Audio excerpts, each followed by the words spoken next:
ബഹുമാന്യരെ, നമ്മുടെ ചികിത്സാനിധിയുടെ പ്രസിഡന്റ് പ്രശസ്തനായിട്ടുള്ള എഴുത്തുകാരനും കേരളത്തിന് സാമൂഹ്യ രംഗത്ത് സജീവമായിട്ട് നിൽക്കുന്ന ശ്രീ കെ വേണുവാണ്. അദ്ദേഹത്തിന് ശാരീരികമായിട്ടുള്ള ചില അസ്വസ്ഥതകൾ ഉണ്ടായതുമായി ബന്ധപ്പെട്ടാണ് വൈസ് പ്രസിഡന്റ് ആയിട്ടുള്ള എന്നോട് ഇന്ന് ഷെയർ ചെയ്യണമെന്ന് ചികിത്സാനിധിയുടെ സെക്രട്ടറി ആയിട്ടുള്ള ഡോക്ടർ പ്രിൻസ് ആവശ്യപ്പെട്ടത്. നമുക്ക് ഈ പരിപാടി ഔപചാരികമായി സ്റ്റാർട്ട് ചെയ്യാം. ആദ്യമായി ഈ പരിപാടിയുടെ സ്വാഗതം ആശംസിക്കുന്നതിന് വേണ്ടിയിട്ട് അജേഷ് കുമാർ ക്ഷണിക്കുന്നു. Thank you madam. Thank you everyone. നമുക്ക് തുടങ്ങാം. ചികിത്സാ നീതി 2016 ആരംഭിച്ചത്. നമുക്ക് ചാനൽ 13.8 അസോസിയേറ്റ് ചെയ്താണ് പ്രവർത്തിക്കുന്നത്. അവരുടെ വീഡിയോകളൊക്കെ ഞങ്ങൾ ഷെയർ ചെയ്യാറുണ്ട്, നമ്മുടെ ചാനലിൽ സംപ്രേഷണം ചെയ്യാറുണ്ട്. ചികിത്സാ നീതി മറ്റ് സംഘടനകളിൽ നിന്നും ഒക്കെ വ്യത്യസ്തമാണ്. അതായത് എനിക്ക് തോന്നുന്നത് കേരളത്തിൽ ഇങ്ങനെ ഒരു സംഘടന വേറെ ഉണ്ടോ എന്നുള്ളത് എനിക്കറിയില്ല. കാര്യം ഈ ചികിത്സകളിൽ വരുന്ന പിഴവുകളും അതുകൊണ്ടുണ്ടാകുന്ന രോഗികൾക്കുണ്ടാകുന്ന ബുദ്ധിമുട്ടുകളും ആ രോഗികൾക്ക് വേണ്ടിയിട്ട് പ്രവർത്തിക്കുക, അവർക്ക് മതിയായ നഷ്ടപരിഹാരം മേടിച്ചു കൊടുക്കാനും ഒക്കെ മുന്നിട്ട് നിൽക്കുന്ന മറ്റൊരു സംഘടന ഉണ്ടോ എന്നുള്ള കാര്യത്തിൽ എനിക്ക് സംശയമുണ്ട്. ചികിത്സാ നീതിയുടെ പ്രവർത്തനം എനിക്ക് കുറച്ച് നാളുകളായിട്ട് അറിയാം. അവരുടെ മറ്റ് സെമിനാറുകളും ബാക്കി എല്ലാ കാര്യങ്ങളും വളരെ ശ്രദ്ധപൂർവ്വം വീക്ഷിക്കുന്ന ഒരാളാണ് ഞാൻ. വളരെയധികം സംതൃപ്തി രേഖപ്പെടുത്തുന്നു ചികിത്സാ നീതിയുടെ ഈ ഒരു പ്രവർത്തനത്തെ. അതുപോലെ ചാനൽ 13.8 നമ്മൾ ആരംഭിച്ചത് തന്നെ നമ്മൾക്ക് ഈ ശാസ്ത്ര പ്രചാരണം, അതായത് ശാസ്ത്രത്തിൽ കൂടെ മാത്രമേ മനുഷ്യരാശിക്ക് ഒരു പുരോഗതി ഉണ്ടാകുള്ളൂ എന്നുള്ള തിരിച്ചറിവിൽ നിന്ന് ശാസ്ത്രത്തെ കൂടുതൽ ജനങ്ങളിലേക്ക് എത്തിക്കുക, എങ്ങനെ വളരെ സിമ്പിളായിട്ട് ആൾക്കാരിൽ എത്തിക്കാം എന്നുള്ളൊരു ഒരു വിഷനോട് കൂടിയാണ് നമ്മൾ ചാനൽ 13.8 തുടങ്ങിയത്. അതിനകത്ത് എല്ലാ കാര്യങ്ങളും വരുന്നുണ്ട്. അത് മെഡിക്കൽ ആയിരുന്നാലും വരും, മറ്റു എല്ലാ വിഷയങ്ങളും അതിനകത്ത് പ്രതിപാദിക്കുന്നുണ്ട്. ഈ ചികിത്സാ നീതിയുടെ പ്രത്യേകത എന്ന് പറഞ്ഞാൽ അതാത് കാലഘട്ടത്തിലെ വിഷയങ്ങൾ ആസ്പദമാക്കി അവർ പലതും സെമിനാറുകളും മറ്റു കാര്യങ്ങളൊക്കെ നടത്താറുണ്ട്. ഇന്നിപ്പം തിരഞ്ഞെടുത്തിരിക്കുന്ന വിഷയവും നമ്മളെ ഏറ്റവും ഇന്ന് ചർച്ച ചെയ്യുന്ന ആൾക്കാരെ ഇന്ന് ഏറ്റവും കൂടുതൽ ഈ ലോകം മൊത്തം ചർച്ച ചെയ്യുന്ന ഒരു വിഷയമാണ് വാക്സിനെ പറ്റിയിട്ടുള്ളതാണ്. Covid vaccine. കോവിഡ് വാക്സിന്റെ പറ്റി 2 വാക്ക് നമ്മൾ എന്റെ കർത്തവ്യത്തിൽ കടക്കുന്നതിന് മുമ്പ് ഒരു 2 മിനിറ്റ് മാത്രം എടുത്തുകൊണ്ട് ഞാൻ അവസാനിപ്പിക്കാം. എനിക്കും കുറെ സംശയങ്ങളുണ്ട്, അത് വഴിയെ അത് ചോദിക്കാമെന്ന് വിചാരിക്കുന്നുണ്ട്. ഇപ്പൊ നമ്മളൊരു വാക്സിനേഷൻ നയം ഉണ്ടോ എന്ന് ചോദിച്ചു കഴിഞ്ഞാൽ അത് അതിനെ പറ്റിയിട്ട് കൂടുതൽ എനിക്ക് അറിയില്ല. പക്ഷെ ഇപ്പം അമേരിക്കയിലൊക്കെ അവർ വാക്സിൻ പാറ്റന്റ് അവർ പ്രഖ്യാപിച്ചിട്ടുണ്ട്. ഇന്ത്യയുടെ വാക്സിൻ നയം എന്താണ്? ലോകത്ത് ഏറ്റവും കൂടുതൽ വാക്സിൻ ഉൽപ്പാദിപ്പിക്കുന്ന രാജ്യം ഇന്ത്യ എന്നുള്ളതാണ് ഞാൻ മനസ്സിലാക്കുന്നത്. അതിനേക്കാൾ ഉപരി അത് ഏറ്റവും കൂടുതൽ കയറ്റി അയക്കുന്ന രാഷ്ട്രവും ഇന്ത്യ എന്നുള്ളതാണ് എനിക്ക് അറിയാൻ സാധിച്ചിട്ടുള്ളത്. ഏകദേശം 64 മില്യൺ ഡോസ് വാക്സിൻ ഇതുവരെ ഇന്ത്യ കയറ്റി അയച്ചിട്ടുണ്ടെന്നാണ് ലഭ്യമായിട്ടുള്ള വിവരം.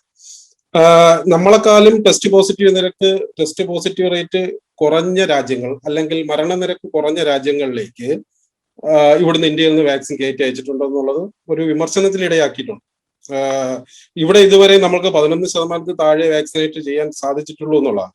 ഈ രീതിയിൽ പോയാൽ എത്ര നാൾ കൊണ്ട് നമുക്ക് വാക്സിനേഷൻ നമുക്ക് പൂർത്തീകരിക്കാൻ സാധിക്കും എന്നുള്ളത് ഒരു ചോദ്യചിഹ്നമാണ്. 2, ഈ നമ്മുടെ വാക്സിൻ സ്വീകരിക്കുമ്പം ഇന്ത്യക്ക് കേന്ദ്ര സർക്കാരിന് ഒരു റേറ്റ്, സംസ്ഥാന സർക്കാർ വരുമ്പോൾ മറ്റൊരു റേറ്റ്. ഇതൊക്കെ റേറ്റ് നിശ്ചയിക്കുന്നത് ആരാണ്? ഇതിന് ആർക്കാണ്? ഇപ്പം ഇതിനകത്ത് പറയുന്ന ഭൗതിക സ്വത്തവകാശങ്ങളാണ് നമ്മൾ വിഷയത്തിൽ പറഞ്ഞിരിക്കുന്നത്. അത് കൂടുതലും ബിസ്മി മാഡം അത് കൂടുതൽ വിശദീകരിച്ചു തരുമെന്ന് വിചാരിക്കുന്നു. അപ്പോൾ ഇങ്ങനെയൊക്കെ നോക്കുമ്പോഴും നമ്മൾക്ക് ഈ വാക്സിൻ സൗജന്യമായി, എൻ്റെ ഒരു നിഷ്പക്ഷമായ നിലപാട് എല്ലാ ആൾക്കാർക്കും വാക്സിൻ സൗജന്യമായി വിതരണം ചെയ്യണമെന്നുള്ളതാണ്. കാരണം എല്ലാവരും വാക്സിനേറ്റ് ചെയ്യുക എന്നുള്ളത് ഒരു സ്റ്റേറ്റിന്റെ കടമയാണ്. വാക്സിനേറ്റ് ചെയ്താൽ മാത്രമേ രാജ്യം അടുത്ത പുരോഗതിയിലേക്ക് പോകുള്ളൂ, പ്രൊഡക്ഷൻ ഉണ്ടാകത്തുള്ളൂ. എല്ലാവരും വാക്സിനേറ്റ് ചെയ്ത് വൈറസിൽ നിന്ന് വിമുക്തമാവണം. അത് സ്റ്റേറ്റിന്റെ ചുമതലയാണ്. അപ്പോൾ അതിനകത്ത് നമ്മൾ അതിന് വ്യക്തമായിട്ടൊരു നയവും ബാക്കി എല്ലാം നമ്മൾ ഇതിന് മുമ്പുള്ള വാക്സിനേഷനിൽ സ്വീകരിച്ച നയങ്ങൾ തന്നെ, അല്ലെങ്കിൽ പോളിയോക്ക് എങ്ങനെ എറാഡിക്കേറ്റ് ചെയ്തോ അതുപോലുള്ളൊരു നയം നമുക്ക് ഈ കോവിഡ് വാക്സിനിലും നമുക്ക് രൂപീകരിക്കേണ്ടതുണ്ട്. ഇപ്പം നമുക്ക് 1918 ഒരു ഫ്ലൂവിന്റെ വാക്സിൻ കണ്ടുപിടിച്ചത് 1945. പക്ഷെ ഇന്ന് ഒരു വർഷത്തിനകത്ത് വെച്ചിട്ട് തന്നെ നമുക്ക് വാക്സിൻ കണ്ടെത്താൻ സാധിച്ചു എന്നുള്ളത് നമുക്ക് നമ്മളെ മെഡിക്കൽ രംഗം എത്രമാത്രം പുരോഗമിച്ചു എന്നുള്ളതിന്റെ അടിസ്ഥാനത്തിൽ. അപ്പൊ അത് എങ്ങനെ നമുക്ക് എല്ലാ ആൾക്കാരിലും എത്ര ഫലപ്രദമായി എത്രയും വേഗം എത്തിക്കാൻ പറ്റും എന്നുള്ളതാണ് നമ്മൾ ചർച്ച ചെയ്യേണ്ട ഒരു വിഷയം. എന്തായാലും ഞാൻ കൂടുതൽ ദീർഘിപ്പിക്കുന്നില്ല, ഞാൻ എന്റെ കർത്തവ്യത്തിലേക്ക് കടക്കുകയാണ്. ആദ്യമായിട്ട് സ്വാഗതം പറയേണ്ടത് നമ്മുടെ ഇന്നത്തെ വിഷയം അവതരിപ്പിക്കുന്ന ഡോക്ടർ ബിസ്മി ഗോപാലകൃഷ്ണൻ മാഡത്തിനാണ്.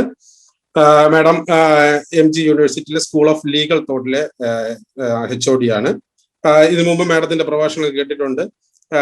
ഇത് എന്തായാലും നമ്മളെല്ലാം ആകാംക്ഷയോടുകൂടി കേൾക്കാനിരിക്കുന്നതാണ്. ഇതിന്റെ ഈ ഭൗതിക സ്വത്തവകാശവും ആ വിലയുടെ ന്യായങ്ങളും അന്യായങ്ങളും എന്തായിരിക്കും, ഈ വിഷയങ്ങളൊക്കെ വളരെ കൗതുകപൂർവ്വം നമ്മൾ കേൾക്കാൻ കാത്തിരിക്കുകയാണ്. മാഡത്തിന്റെ വളരെ ഹാർദവപൂർവ്വം ചികിത്സാ നീതിയുടെയും ചാനൽ 13.8 പേരിൽ ഇതിലൂടേക്ക് സ്വാഗതം ചെയ്യും. അടുത്ത് നമ്മൾക്ക് ഇതിന്റെ മോഡറേറ്റർ പദം അലങ്കരിക്കുന്ന അഡ്വക്കേറ്റ് TB മിനിയാണ്. മാഡം ചികിത്സാ നീതിയുടെ വൈസ് പ്രസിഡന്റ് ആണ്. മാഡത്തെയും എത്രയും സ്നേഹത്തോടെ ഈ പരിപാടിയിലേക്ക് സ്വാഗതം ചെയ്യുന്നു. ചന്ദ്രധാര നമ്മളെ ചികിത്സാ നീതി എക്സിക്യൂട്ടീവ് മെമ്പർ, മാഡത്തിനെയും സ്വാഗതം ചെയ്യുന്നു. കൂടാതെ ഇന്ന് നമുക്കിവിടെ ശാരീരിക അവസ്ഥ മോശമായത് കൊണ്ട് നമുക്ക് എത്താൻ പറ്റാത്ത ചികിത്സാ നീതിയുടെ പ്രസിഡന്റായ KB വേണു സാറിനെ ഹാർദവപൂർവ്വം സ്വാഗതം ചെയ്യുന്നു. അതുപോലെ തന്നെ എല്ലാത്തിനും നമ്മൾക്ക് പിന്നിൽ നിന്ന് പ്രവർത്തിക്കുന്ന ഒരാളാണ് ബ്രഹ്മഗുപ്തൻ സാറ്. ബ്രഹ്മഗുപ്തൻ സാറുകളുണ്ട്, എല്ലാം അറേഞ്ച് ചെയ്തിട്ട് സാറ് പുറകിലാണ് നിൽക്കുന്നത്. സാറിനെയും ഈ പരിപാടിയിലേക്ക് ഹാർദവമായി സ്വാഗതം ചെയ്യുന്നു. അതുപോലെ ചികിത്സാ നീതി എന്ന് പറയുമ്പം പെട്ടെന്ന് എന്റെ മനസ്സിലും ഓർമ്മ വരുന്നത് നമ്മളെ ഡോക്ടർ പ്രിൻസ് ആണ്. എല്ലാ കാര്യങ്ങളും ഒരു മികച്ച സംഘാടകനായിട്ട് നമ്മൾ ഇതെല്ലാം ഓർഗനൈസ് ചെയ്ത് എല്ലാവരെയും കൃത്യസമയത്ത് തന്നെ ഇവിടെ എത്തിക്കുകയെല്ലാം ചെയ്ത ഡോക്ടർ പ്രിൻസിനെയും ഈ പരിപാടിയിലേക്ക് ചാനൽ 13.8 ചികിത്സാ നീതിയുടെയും പേരിൽ സ്വാഗതം ചെയ്യുന്നു.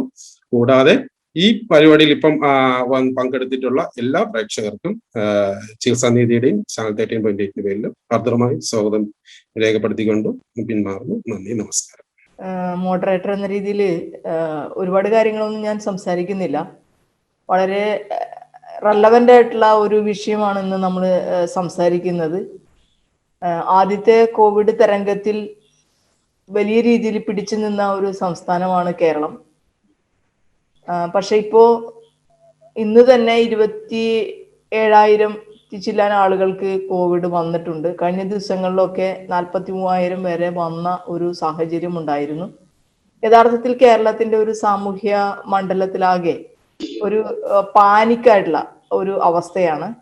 ഒന്ന്, ഇപ്പോ നാളെ മുതൽ ട്രിപ്പിൾ ലോക്ക്ഡൗൺ പ്രഖ്യാപിക്കപ്പെട്ടിരിക്കുകയാണ്.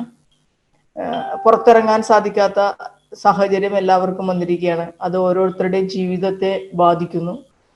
മറുവശത്ത് നമ്മളുടെ ജീവൻ നിലനിർത്തുന്നതിന് വേണ്ടിയാണ് ലോക്ക്ഡൗൺ എന്ന് മനസ്സിലാക്കിക്കൊണ്ട് നമ്മളെല്ലാവരും അതിനോട് യോജിക്കുകയും അതിനെ അനുസരിക്കുകയും ചെയ്യുന്ന ഒരു സാഹചര്യത്തിലൂടെയാണ് കടന്നു പോകുന്നത്. തീർച്ചയായിട്ടും നമുക്ക് അത്തരം ഗൈഡ് ലൈൻസ് നമുക്ക് അനുസരിക്കേണ്ടി വരും. ഓരോരുത്തരുടെ ജീവനാണ് നമുക്ക് മറ്റെന്തിനേക്കാളും പ്രധാനം. ഇപ്പോൾ മഴ ആരംഭിക്കുകയാണ്. കേരളത്തിന് 2 വർഷമായിട്ട് നമ്മൾ അനുഭവിച്ചുകൊണ്ടിരിക്കുന്ന വെള്ളപ്പൊക്കവും പ്രളയവും ഉണ്ട്. ആ പ്രളയം കൂടി വരുന്ന സമയത്ത് കോവിഡുമായി ബന്ധപ്പെട്ടുള്ള രോഗപകർച്ച, തീർച്ചയായിട്ടും ഈ മഴക്കാലത്ത് വൈറസിന്റെ രോഗങ്ങൾ മറ്റു പലതും നമുക്ക് വരുന്നത് തന്നെയായിരുന്നു. നമ്മൾക്ക് ഭീതിയുണ്ട്. കാരണം പല സ്ഥലത്തും പ്രളയം വന്നു കഴിഞ്ഞാൽ, അല്ലെങ്കിൽ ഒരു മഴ കഴിഞ്ഞ 3 ദിവസമായിട്ടുള്ള മഴയിൽ തന്നെ പല സ്ഥലങ്ങളിൽ കടൽക്കയറ്റം ഉണ്ടായിട്ടും മറ്റും ജനങ്ങളെ നമുക്ക് മാറ്റി പാർപ്പിക്കേണ്ടി വന്നിട്ടുണ്ട്. അപ്പൊ അങ്ങനെ മാറ്റി പാർപ്പിക്കുമ്പോഴെല്ലാം വലിയ രീതിയിലുള്ള പ്രശ്നങ്ങൾ ഉണ്ടാകാനുള്ള സാധ്യതകൾ നമ്മൾ കാണുന്നുണ്ട്. അപ്പൊ ഇന്നത്തെ വിഷയം എന്ന് പറഞ്ഞാൽ, നേരത്തെ അജേഷ് പറഞ്ഞതുപോലെ ഒരു സൊസൈറ്റിയിൽ മുഴുവൻ ആളുകളെയും വാക്സിനേറ്റ് ചെയ്യുക എന്നത് മാത്രമാണ് ഒരു സർക്കാരിനെ സംബന്ധിച്ചിടത്തോളം അതിന്റെ ജനതയെ രക്ഷിക്കാൻ ഏക മാർഗം. ഇപ്പൊ അമേരിക്കയിലെ ജോർജ് ബൈഡൻ വന്നതിന് ശേഷം അവിടുത്തെ കോവിഡുമായി ബന്ധപ്പെട്ട് നേരത്തെ ഉണ്ടായിരുന്ന കൺഫ്യൂഷൻസ് ഒക്കെ മാറ്റുകയും എല്ലാവർക്കും വാക്സിനേഷൻ നടത്തുന്നതിന് സാഹചര്യം ഒരുക്കുകയും ചെയ്തിട്ടുണ്ട്. അതേസമയം ലോകത്തിൽ തന്നെ ഏറ്റവും അധികം ആളുകൾ മരിച്ചുപോയ ഒരു രാജ്യം, ഏറ്റവും വികസിത രാജ്യം എന്ന് പറയുന്ന രാജ്യം അമേരിക്കയായിരുന്നു. എന്തുകൊണ്ട് കേരളത്തിൽ നമ്മൾക്ക് പിടിച്ചു നിൽക്കാൻ കഴിഞ്ഞു എന്ന് ചോദിച്ചാൽ, അന്ന് നമ്മുടെ സംസ്ഥാനത്ത് നിലനിൽക്കുന്ന സംസ്ഥാന സർക്കാരിന്റെ നേതൃത്വത്തിലുള്ള ശക്തമായിട്ടുള്ള ഒരു സർക്കാർ സംവിധാനങ്ങളും ഫ്രീ ആയിട്ട് മരുന്നും ചികിത്സയൊക്കെ നൽകിയതുമാണ്. പക്ഷെ ഒരു ഇന്ത്യ പോലൊരു രാജ്യത്ത് ഒരു കൊച്ചു സംസ്ഥാനത്തിന് എത്ര നാൾ അങ്ങനെ പിടിച്ചു നിൽക്കാൻ കഴിയുമെന്ന് നമ്മൾക്കറിയില്ല. ഇന്ത്യയിലാണെങ്കിൽ നേരത്തെ അജേഷ് പറഞ്ഞു, നമ്മളുടെ വാക്സിൻ നമ്മളാണ് ആദ്യമായിട്ട് നിർമ്മിച്ചത്. പക്ഷെ ആ വാക്സിൻ ഒരുപാട് രാജ്യങ്ങളിലേക്ക് ധാരാളമായി കയറ്റി അയക്കുകയും അതേസമയം ഇന്ത്യയിൽ ഇപ്പോൾ എല്ലാ സംസ്ഥാനത്തും വലിയ രീതിയിൽ കോവിഡ് വന്ന സമയത്ത് നമ്മൾക്ക് വാക്സിൻ കൊടുക്കാൻ സാധിക്കാത്ത ഒരു സാഹചര്യം ഉണ്ടാവുകയും ചെയ്തിരിക്കുക. നമ്മളുടെ ജനങ്ങൾക്ക് വാക്സിൻ നൽകുന്നതുമായി ബന്ധപ്പെട്ട് 4500 കോടി രൂപ പൊതുഖജനാവിൽ നിന്ന് സിറം ഇൻസ്റ്റിറ്റ്യൂട്ടിന് നൽകിയിട്ടാണ് നമ്മളുടെ നാട്ടില് ഈ സിറം ഇൻസ്റ്റിറ്റ്യൂട്ട് കോവിഷീൽഡ് എന്ന വാക്സിൻ ഇവിടെ കൊണ്ടുവന്നത്. പക്ഷെ അതിന് പലതരത്തിലുള്ള വിലയാണ് ഇന്ന് നിശ്ചയിക്കപ്പെട്ടിരുന്നത്. സെൻട്രൽ ഗവൺമെന്റിന് ഒരു വില, സ്റ്റേറ്റ് ഗവൺമെന്റുകൾക്ക് ഒരു വില, പ്രൈവറ്റ് ഹോസ്പിറ്റലുകൾക്ക് വേറെ വില എന്ന നിലയിലേക്ക് വരുമ്പോൾ ഈ രാജ്യത്തിന്റെ സിറ്റിസൺസ് തന്നെ വ്യത്യസ്തമായിട്ടുള്ള തട്ടുകളിലേക്ക് മാറുന്ന ഒരു സാഹചര്യമാണ് കാണുന്നത്. എന്തുകൊണ്ട് സുപ്രീം കോടതി തന്നെ ചോദിച്ചു, എന്തുകൊണ്ട് 4500 കോടി രൂപ പൊതുഖജനാവിൽ നിന്ന് കൊടുത്ത് നമ്മളൊരു വാക്സിൻ നിർമ്മിച്ചിട്ട് അത് രാജ്യത്തെ മുഴുവൻ ജനങ്ങൾക്കും ഒറ്റ വിലയ്ക്ക് കൊടുക്കാൻ കഴിയുന്നില്ല, അല്ലെങ്കിൽ സർക്കാർ ഇതെന്തുകൊണ്ട് ഏറ്റെടുത്ത് ജനങ്ങളെ വാക്സിനേറ്റ് ചെയ്യുന്നില്ല എന്ന് പറയുന്നത് ചോദിച്ച് നിൽക്കുന്ന ഒരു സാഹചര്യത്തിൽ കൂടിയാണ് നമ്മൾ കടന്നു പോകുന്നത്. സുപ്രീം കോടതി അതിന് കൃത്യമായിട്ടുള്ള ഒരു മറുപടി കേന്ദ്ര സർക്കാരിൻ്റെത് ഉണ്ടായിട്ടില്ല എന്ന് മാത്രമല്ല, കുറച്ച് പ്രകോപനപരമായ രീതിയിൽ കേന്ദ്ര സർക്കാർ അതിൽ നിലപാട് പറഞ്ഞിരിക്കുകയാണ്. അതായത് കേന്ദ്ര സർക്കാരിന്റെ ഈ വാക്സിൻ പോളിസിയിൽ ഇടപെടേണ്ടതില്ല എന്ന് കോടതിയെ ഡയറക്റ്റ് ചെയ്തിരിക്കുന്ന ഒരു സാഹചര്യമാണ് നമ്മൾ കാണുന്നത്. ഈ സാഹചര്യത്തിൽ വളരെ റെലവന്റ് ആയിട്ടുള്ള ഈ വിഷയത്തെ കുറിച്ച് സംസാരിക്കുന്നതിന് വേണ്ടി ബഹുമാനിയായ ഡോക്ടർ ബിസ്മി ഗോപാലകൃഷ്ണനെ ഞാൻ സ്നേഹപൂർവ്വം ക്ഷണിക്കുകയാണ്. ബഹുമാനപ്പെട്ട മിനി മാഡം, എത്രയും ബഹുമാനപ്പെട്ട Venu sir, doctor Prince sir, doctor Brahmaputran sir, Chandradhara madam, channel 13.8-ന്റെ അജേഷ് കുമാർ കെ, എൻ്റെ colleagues doctor Bindumol VC, doctor Arathi PM, Aswathy Ramachandran, സിൽക്കിലെ സ്റ്റുഡൻ്റ് ആണ്, അതുപോലെ കേൾക്കുന്ന എല്ലാ പാർട്ടിസിപ്പൻസും. ഞാനിങ്ങനെ പേര് നോക്കിയപ്പോഴാണ് എൻ്റെ സുഹൃത്തുക്കളെ കണ്ടത്. കേൾക്കുന്ന എല്ലാ പാർട്ടിസിപ്പൻസും ആദ്യമായി പ്രിൻസ് സാറിനും നീതിക്കും ചാനൽ 13.8-നും ഈ കണ്ടന്റ് വെബിനാർ നടത്താനായിട്ട് എടുത്ത ആ ഒരു കോർഡിനേഷൻ എഫേർട്ടിന് നന്ദി പറയുന്നു. അപ്പം അഡ്വക്കേറ്റ് മിനി എന്നോട് അരമണിക്കൂർ സംസാരിക്കാനാണ് പറഞ്ഞത്. അരമണിക്കൂറിനകം പിന്നെ നമുക്ക് ഒരു ക്വസ്റ്റ്യൻ ആൻസർ സെഷനിലോട്ട് പോകാമെന്നാണ് മാഡം മോഡറേറ്റർ പറഞ്ഞത്. അപ്പൊ അതുപോലെ ചെയ്യാം. ഞാനൊരു സ്ലൈഡ് ഞാനൊന്ന് ഷെയർ ചെയ്യാം. അപ്പോൾ നമ്മൾ ഇന്ന് കോവിഡ് വാക്സിൻ മാത്രമാണ് നമ്മൾ ഡിസ്കസ് ചെയ്യുന്നത്. കോവിഡ് വാക്സിൻ്റെ IPR ഭൗതിക സ്വത്തവകാശം എങ്ങനെയാണ് ഇതുമായിട്ട് കോവിഡ് വാക്സിനുമായിട്ട് ബന്ധപ്പെടുന്നത്, അതുപോലെ കോവിഡ് വാക്സിന്റെ വില എങ്ങനെയാണ് IPR-ഉമായിട്ട് റിലേറ്റ് ചെയ്യുന്നത് എന്നുള്ളൊരു കാര്യമാണ് നമ്മൾ ഇന്ന് ഡിസ്കസ് ചെയ്യാൻ പോകുന്നത്. ശരിക്കും പറഞ്ഞാൽ നമ്മൾ COVID-19 കുറിച്ച് നമ്മൾക്ക് എല്ലാവർക്കും ഇന്ന് ഈ ഒരു ട്രിവാൻഡ്രത്ത് ട്രിപ്പിൾ ലോക്ക്ഡൗൺ ആണ്. അഡ്വക്കേറ്റ് മിനി പറഞ്ഞ കണക്ക് ഞാനിപ്പോൾ ഒരു സ്ഥലത്ത് ഒരു വീട്ടിൽ പോയിട്ട് തിരിച്ചു വന്നതേ ഉള്ളൂ. പോയ വഴികളെല്ലാം അടച്ചു. തിരിച്ച് എൻ്റെ വീട്ടിലോട്ട് കയറാൻ ഞാൻ നല്ല ബുദ്ധിമുട്ടി. അപ്പം ഞാൻ വീട്ടിലോട്ട് കയറിയപ്പോൾ ഞാൻ ആലോചിച്ചത്, ഒരു എമർജൻസി ആയിട്ട് ഒരാൾക്ക് ഹോസ്പിറ്റലിൽ പോകേണ്ടി വരുന്ന ഒരു സിറ്റുവേഷൻ ആണ്. കാരണം റോഡ്സ് കംപ്ലീറ്റ് ബ്ലോക്ക് ചെയ്തേക്കാണ്. അവിടെ ആരും ഇല്ല, ബാരിക്കേഡ് ഒന്ന് മാറ്റി തരാൻ പോലും ആരുമില്ല. അപ്പോൾ ഞാനിങ്ങനെ എൻ്റെ മനസ്സിലിങ്ങനെ ആലോചിക്കുമായിരുന്നു, എങ്ങനെയാണ് ഒരു പെട്ടെന്ന് ഒരു അസുഖം വന്നാൽ ഒരാൾക്ക് എങ്ങനെയാണ് ഹോസ്പിറ്റലിലോട്ട് ഒരു ആക്സസ് കിട്ടുന്നത് ഈ ഒരു ട്രിപ്പിൾ ലോക്ക്ഡൗൺ സമയത്ത് എന്ന് എൻ്റെ മനസ്സിലിങ്ങനെ ആലോചിക്കുമായിരുന്നു. അപ്പം ഒരുപക്ഷെ വെബിനാർ കഴിഞ്ഞിട്ട് അഡ്വക്കേറ്റ് മിനിമാത്തിന് ഞാനിത് സംസാരിക്കേണ്ടിയിരിക്കുന്നു എന്ന് തോന്നുന്നു. അപ്പം നമ്മൾ കോവിഡിനെ കുറിച്ച് ചിന്തിക്കുമ്പോൾ നമുക്ക് ഒട്ടും പ്ലസന്റ് ആയിട്ടുള്ള പിക്ചേഴ്സ് എല്ലാം നമുക്ക് കിട്ടുന്നത്. നമ്മുടെ ഉള്ളിലൊരു ഭീതിയാണ് ഇപ്പോൾ. പുറത്തോട്ട് ഇറങ്ങാമോ, ആരും ആയിട്ട് വീട്ടിന്റെ പുറത്തോട്ട് ഡോറ് തുറന്ന് പുറത്തോട്ട് ഇറങ്ങാമോ? കാരണം നമുക്ക് കിട്ടുന്ന ഒരു ഇൻഫർമേഷൻ എന്ന് പറയുന്നത് ഇത് എയർബോൺ ആണ് എന്ന്. അപ്പോൾ നമുക്ക് പുറത്തോട്ട് ഇറങ്ങാൻ ഭയമാണ്, ആൾക്കാരോട് സംസാരിക്കാൻ ഭയമാണ്. ആ ഒരു വല്ലാത്തൊരു അവസ്ഥയിലാണ് നമ്മൾ നിൽക്കുന്നത്. അപ്പൊ അതിൽ ഏതെങ്കിലും ഒരു പോസിറ്റീവായിട്ടുള്ള ആസ്പെക്ട്സ് നമുക്കുണ്ടോ എന്നും കൂടെ നമ്മൾ ചിന്തിക്കേണ്ടിയിരിക്കുന്നു.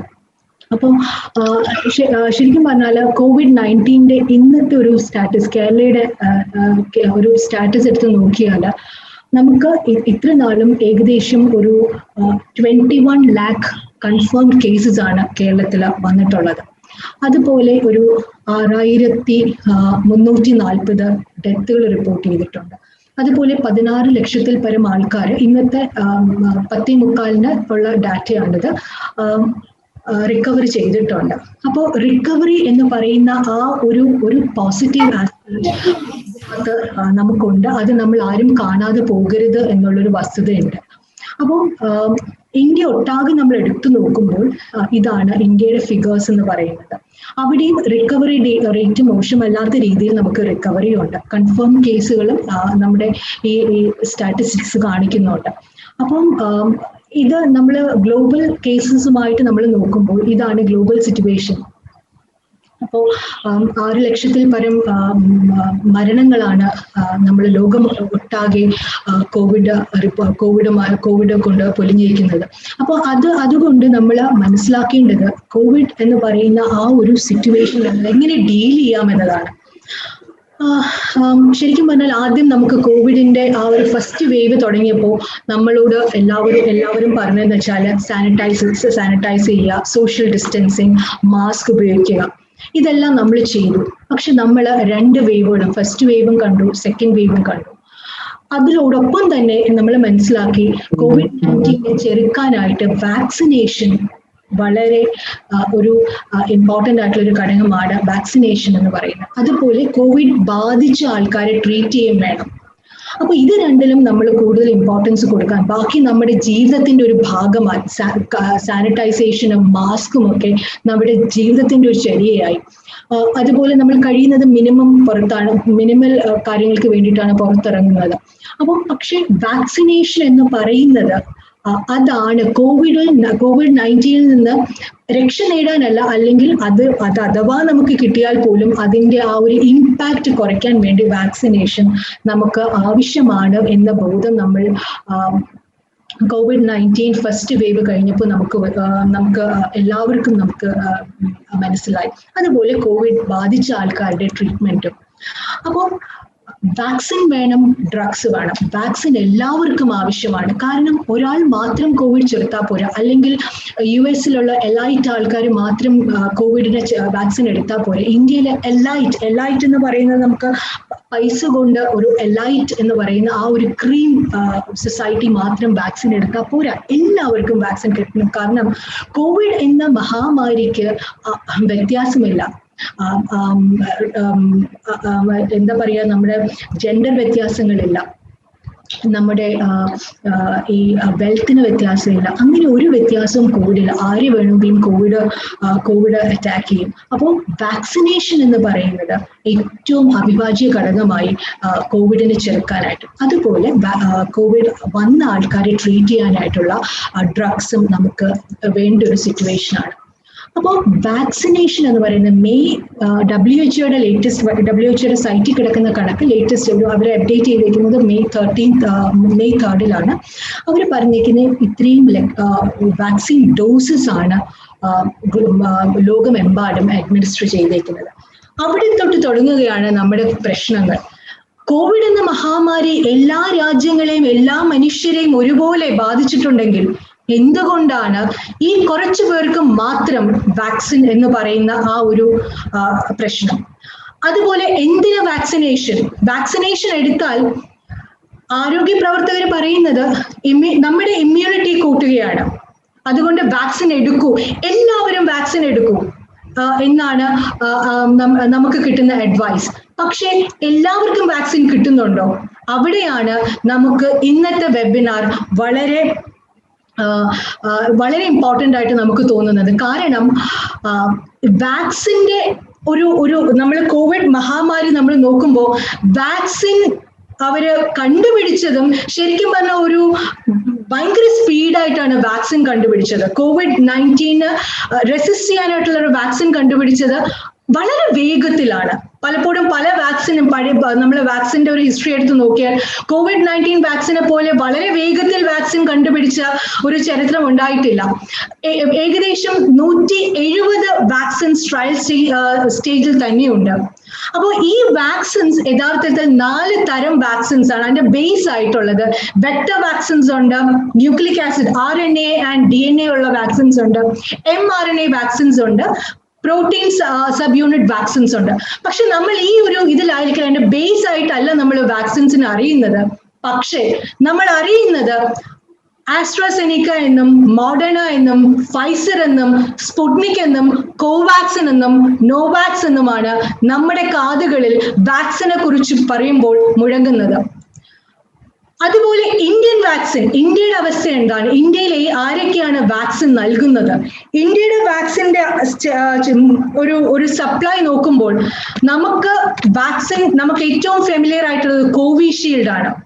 കോവിഷീൽഡ് എന്ന് പറയുന്നത് ഇന്ത്യയുടെ സെറം ഇൻസ്റ്റിറ്റ്യൂട്ട് ഒരു എഗ്രിമെന്റ് ആണ്, ഒരു എഗ്രിമെന്റിന്റെ പാർട്ടാണ് കോവിഷീൽഡ് എന്ന് പറയുന്നത്. അതായത് ഓക്സ്ഫോർഡ് ആസ്ട്രാസെനിക്കയും ഇന്ത്യൻ സെറം ഇൻസ്റ്റിറ്റ്യൂട്ടും തമ്മിലുള്ള ഒരു എഗ്രിമെന്റിലാണ് നമുക്ക് കോവിഷീൽഡ് വാക്സിൻ ഇന്ത്യയിൽ കിട്ടുന്നത്.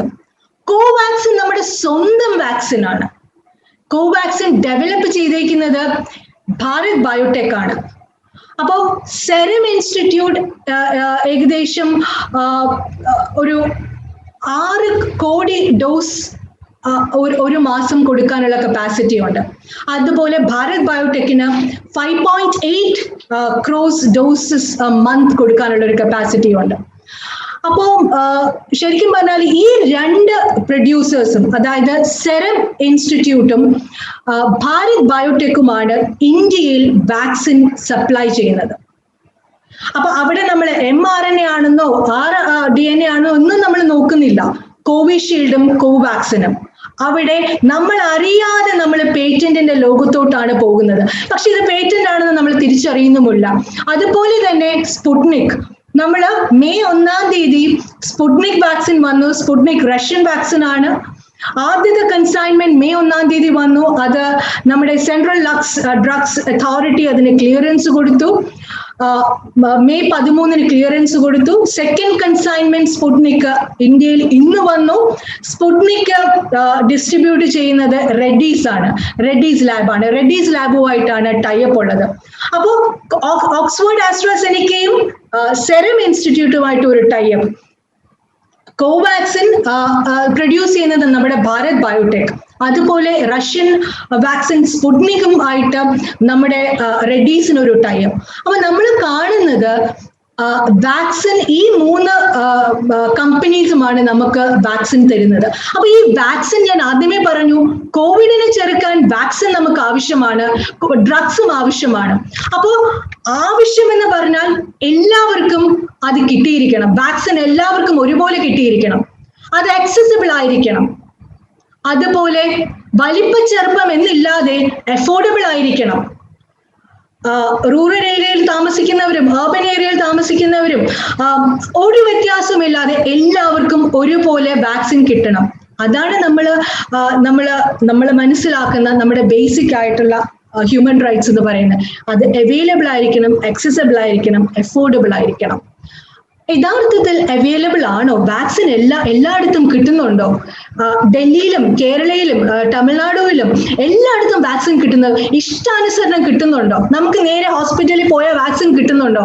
നമുക്ക് 2-3 ആഴ്ച കൊണ്ട് തന്നെ അറിയാം 18 വയസ്സിന് മുകളിലുള്ളവർക്ക് വാക്സിൻ കിട്ടും എന്നുള്ളൊരു അനൗൺസ്മെന്റ് വന്നപ്പോൾ നമ്മൾ കോവിൻ സൈറ്റിലിരുന്ന് കുത്തുകയാണ്. കുറെ ദിവസം കൊണ്ട് നമ്മൾ നോക്കുകയാണ്. പക്ഷെ സൈറ്റ് ഓപ്പൺ ആണ്, but no vaccine is available. അപ്പോൾ വാക്സിൻ അവൈലബിൾ ആണോ? ആ ക്വസ്റ്റ്യന് മുമ്പിൽ നമ്മളൊന്ന് പതറും. ആക്സസിബിൾ ആണോ വാക്സിൻ? മാഡം പറഞ്ഞ കണക്ക് വാക്സിന്റെ വില, എല്ലാവർക്കും വാക്സിൻ കൊടുക്കണമെങ്കിൽ വാക്സിൻ എന്തിനാണ് വില? വാക്സിന് നമ്മൾ എന്തിനാ പ്രൈസ് അടിച്ചേൽപ്പിക്കണം? കാരണം ഇത് മനുഷ്യന്റെ ജീവൻ പ്രൊട്ടക്ട് ചെയ്യാനായിട്ടുള്ള ഒരു കാര്യമല്ലേ.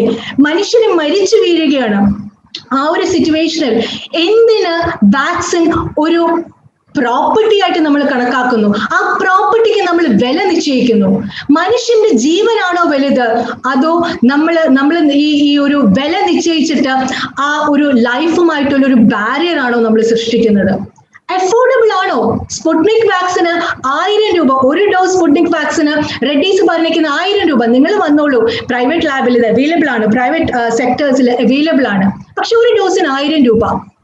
നമ്മുടെ ഇന്ത്യൻ വാക്സിൻ പോളിസി, നമ്മുടെ അജേഷ് കുമാർ സർ ചോദിച്ചു, വാക്സിൻ പോളിസി ഉണ്ട്? ഉണ്ട്, ഇന്ത്യക്ക് ഒരു വാക്സിൻ പോളിസി ഉണ്ട്. ഇന്ത്യയുടെ വാക്സിൻ പോളിസി എന്താണ്? 45 വയസ്സിന് മുകളിലുള്ളവർക്ക് വാക്സിൻ ഫ്രീ ആയിട്ട് കൊടുക്കും. ബാക്കിയുള്ളവരുടെ കാര്യം അവർ കയ്യിൽ നിന്ന് വായിക്കണം. ഇതാണ് വാക്സിൻ പോളിസി ഇന്ത്യയുടേത്. അപ്പൊ ആ വാക്സിൻ പോളിസിയിൽ 1000 രൂപ കൊടുത്ത് വാങ്ങിക്കാനായിട്ടുള്ള ശേഷി ഇന്ത്യക്കാർക്കുണ്ടോ? കാണുമായിരിക്കും. അങ്ങനെ കൊടുത്ത് വാങ്ങിക്കാനുള്ള ശേഷിയും ആവതുമുള്ള മനുഷ്യർ കാണുമായിരിക്കും. പക്ഷേ ഭൂരിഭാഗം വരുന്ന ഇന്ത്യക്കാർക്ക് ഇത് പറ്റുമോ എന്നുള്ളൊരു ക്വസ്റ്റ്യൻ ഉണ്ട്. കാരണം നമ്മൾ സംസാരിക്കുന്നത് ഒരാളുടെ ജീവനാണ്. ജീവൻ വെച്ച് നമ്മൾ എത്രത്തോളം നമ്മൾ കളിക്കും? കാരണം നമ്മള് ഇപ്പൊ വരുന്ന ന്യൂസ് പേപ്പേഴ്സിലും നമ്മൾ വരുന്ന സോഷ്യൽ മീഡിയസിലും ഉള്ള പിക്ചേഴ്സ് എല്ലാം അല്ലെങ്കിൽ ന്യൂസുകളെല്ലാം നമ്മൾ വളരെ വളരെ നമ്മുടെ മനസ്സിനെ മരവിപ്പിക്കുന്ന പോലെയാണ്. അപ്പോൾ അവൈലബിൾ ആണോ, എക്സസിബിൾ ആണോ, അഫോർഡബിൾ ആണോ എന്ന ചോദ്യത്തിന് മുമ്പിൽ നമുക്ക് ഈ ഒരു ഡാറ്റ നോക്കുമ്പോൾ നമുക്ക് കൃത്യമായി ഉത്തരം കിട്ടും. വാക്സിനേഷൻ, എത്ര ഡോസ് വാക്സിൻ ഇന്ത്യക്ക് വേണം? അതായത് 45 വയസ്സിന് മുകളിലുള്ളവരുടെ കാര്യമാണ് പറയുന്നത്. 18 വയസ്സിന് മുകളിലുള്ളവരുടെ കാര്യമാണ്. അതിന് താഴെയുള്ളവരെ കുറിച്ച് ഞാൻ ഇപ്പൊ പറയുന്നില്ല. എത്ര വാക്സിൻ നമുക്ക് യഥാർത്ഥത്തിൽ ആവശ്യമാണ്? 1.9 ബില്യൺ വാക്സിൻ ഡോസസ് നമുക്ക് ആവശ്യമാണ്. 1.9 ബില്യൺ വാക്സിൻ ഡോസസ് നമുക്ക് അത്രയും ഉണ്ടോ? നീതി ആയോഗ് പറയുന്നത് ഡിസംബർ 2021 നമുക്ക് 216 crore വാക്സിൻ ഡോസസ് നമുക്ക് ഉൽപ്പാദിപ്പിക്കാൻ പറ്റും, നമുക്ക് കാണും. അതായത് കോവിഷീൽഡ് 75 കോടി, കോവാക്സിൻ 55 കോടി. ഇതാണ് നമ്മുടെ, അതുപോലെ സ്പുട്നിക്കും. അപ്പം ഈ 1.9 ബില്യൺ ആണല്ലോ, ബില്യൺ വാക്സിൻ ഡോസസ് ആണോന്നല്ലോ നമുക്ക് വേണ്ടത്. അപ്പൊ ഈ ഡാറ്റയും ഈ ഒരു മാക്സും 1.9 ബില്യണുമായിട്ട് ചേർന്ന് പോകുന്നില്ലല്ലോ. അതെന്തുകൊണ്ടാണ് അങ്ങനെ ഒരു മിസ്മാച്ച് ഇവിടെ വരുന്നത്? അതുപോലെ ബാക്കിയുള്ള vaccines, BioE sub unit, BB nasal, Gennova mRNA, Zydus Cadila, ഇതെല്ലാം Moderna, Pfizer, Johnson and Johnson. അതിൽ മോഡേണയും ഫൈസറും ജോൺസൺ ആൻഡ് ജോൺസണും എമർജൻസി യൂസ് ഓതറൈസേഷന് ഇന്ത്യ സമീപിച്ചിട്ടുണ്ട്. അതിൽ എമർജൻസി യൂസ് എന്താണ് എന്ന് ചോദിച്ചാൽ, നമ്മുടെ central drug standard control organisation CDSCO അതാണ് യഥാർത്ഥത്തിൽ ഡ്രഗ്സിന്റെ ക്വാളിറ്റി കാര്യങ്ങൾ, സേഫ്റ്റി ക്വാളിറ്റി കാര്യങ്ങൾ എൻഷുർ ചെയ്യുന്നത്. അത് ഒരു റെക്കമെൻഡേഷൻ, അവർക്കൊരു റെക്കമെൻഡേഷൻ ഉണ്ട്. That is national expert group on vaccination administration of COVID-19. ഈ ഒരു ഗൈഡ് ലൈൻസ്, ഈ ഒരു റെക്കമെൻഡേഷന്റെ ബേസിൽ CDSCSOയും നീതി ആയോഗും ചേർന്നാണ് നമ്മൾ യഥാർത്ഥത്തിൽ ഈ ഒരു ഡ്രഗ് അവരുടെ സേഫ്റ്റിയും കാര്യങ്ങളും ഒക്കെ നിശ്ചയിക്കുന്നത്. അപ്പം ഫോറിൻ പ്രൊഡ്യൂസ്ഡ് ആയിട്ടുള്ള വാക്സിൻസ് അത് അവര് സമ്മതം എങ്ങനെ കൊടുക്കും എന്ന് വെച്ചാൽ, എമർജൻസി യൂസിന് ഇന്ത്യയിൽ അവർ സമ്മതിക്കും. എങ്ങനെയെന്ന് വെച്ചാൽ, അവിടുത്തെ ഫോറിൻ ഡ്രഗ് റെഗുലേറ്റേഴ്സ്, അതായത് US-ലാണെങ്കിൽ food and drug administration, European medical agency EMA, അതുപോലെ UK medicine and health care products regulatory agency MHRA, അതുപോലെ pharmaceutical and medical devices agency PMDA Japan, ഇങ്ങനെയുള്ള റെഗുലേറ്ററി അതോറിറ്റീസ് ഓത്തറൈസ് ചെയ്ത, അവര് അപ്രൂവ് ചെയ്ത ഡ്രഗ്സിനെ India അതോ അല്ലെങ്കിൽ WHO എമർജൻസി ലിസ്റ്റിൽ പെടുന്ന ഡ്രഗ്സ് ആണെങ്കിലോ ഇന്ത്യയിൽ എമർജൻസി യൂസ് ഓത്തറൈസേഷൻ കൊടുക്കും. അപ്പോൾ എമർജൻസി യൂസ് ഓതറൈസേഷൻ കൊടുക്കുമ്പോൾ ഇന്ത്യയിൽ ലോക്കൽ ക്ലിനിക്കൽ ട്രയൽസ് ചെയ്യേണ്ടത് ആവശ്യമാണ്. അതായത് പുതിയ നമ്മളെ new drugs and clinical trials പ്രകാരം ലോക്കൽ ക്ലിനിക്കൽ ട്രയലും ചെയ്യേണ്ടതാണ്. അപ്പോൾ ഇവിടെയാണ് ഞാൻ നേരത്തെ പറഞ്ഞ കണക്ക് ഫൈസർ എമർജൻസി ഓത്തറൈസേഷന് ആപ്ലിക്കേഷൻ ഗവൺമെന്റിന് കൊടുക്കുകയും പക്ഷെ അത് വിഡ്രോ ചെയ്തു. കാരണം ഗവൺമെന്റ് ഓഫ് ഇന്ത്യ കുറച്ചധികം ഇൻഫർമേഷൻസ് ചോദിച്ചു. അപ്പോൾ ഫൈസർ അത് വിഡ്രോ ചെയ്തു. നമ്മൾ ഇപ്പോൾ ഞാൻ പറഞ്ഞ കണക്ക് ഇന്ന് നമ്മുടെ സെക്കൻഡ് സ്പുട്നിക് വാക്സിനും വന്നിട്ടുണ്ട്. അപ്പോൾ ഇവിടെ ഞാൻ പറഞ്ഞ കണക്ക് വാക്സിൻ എല്ലാവർക്കും അവൈലബിൾ ആവണം. വാക്സിൻ നമ്മൾ അഫോർഡബിൾ ആവണം, ആക്സസിബിൾ ആവണം, അവൈലബിൾ ആവണം. പക്ഷെ ഇവിടെയാണ് നമ്മളൊരു വലിയൊരു മതിൽക്കെട്ട് കാണുന്നത്. ഈ മതിൽക്കെട്ട് നമുക്കൊരു വലിയൊരു വിഷയമാണ്. നമ്മുടെ ജീവനെ തന്നെ ഹനിക്കുന്ന മതിൽക്കെട്ടാണ്. നമ്മുടെ റൈറ്റ് ടു ഹെൽത്ത്, നമ്മുടെ ബേസിക് ആയിട്ടുള്ള right to health, right to life, ഇത് രണ്ടിനെയും ഹനിക്കുന്ന ഒരു വലിയ മതിൽക്കെട്ട്. നമ്മൾ എത്ര ചാടിക്കടക്കാൻ നോക്കിയാലും, എത്ര ഇത് ഇടിച്ചിടാൻ നോക്കിയാലും, ഈ മതിൽക്കെട്ട്, അതായത് ഇന്റലക്ച്വൽ പ്രോപ്പർട്ടി റൈറ്റ്സ് എന്ന് പറയുന്ന മതിൽക്കെട്ട് ഒരിഞ്ച് പോലും അനങ്ങുകയോ നീങ്ങുകയോ ഇല്ല.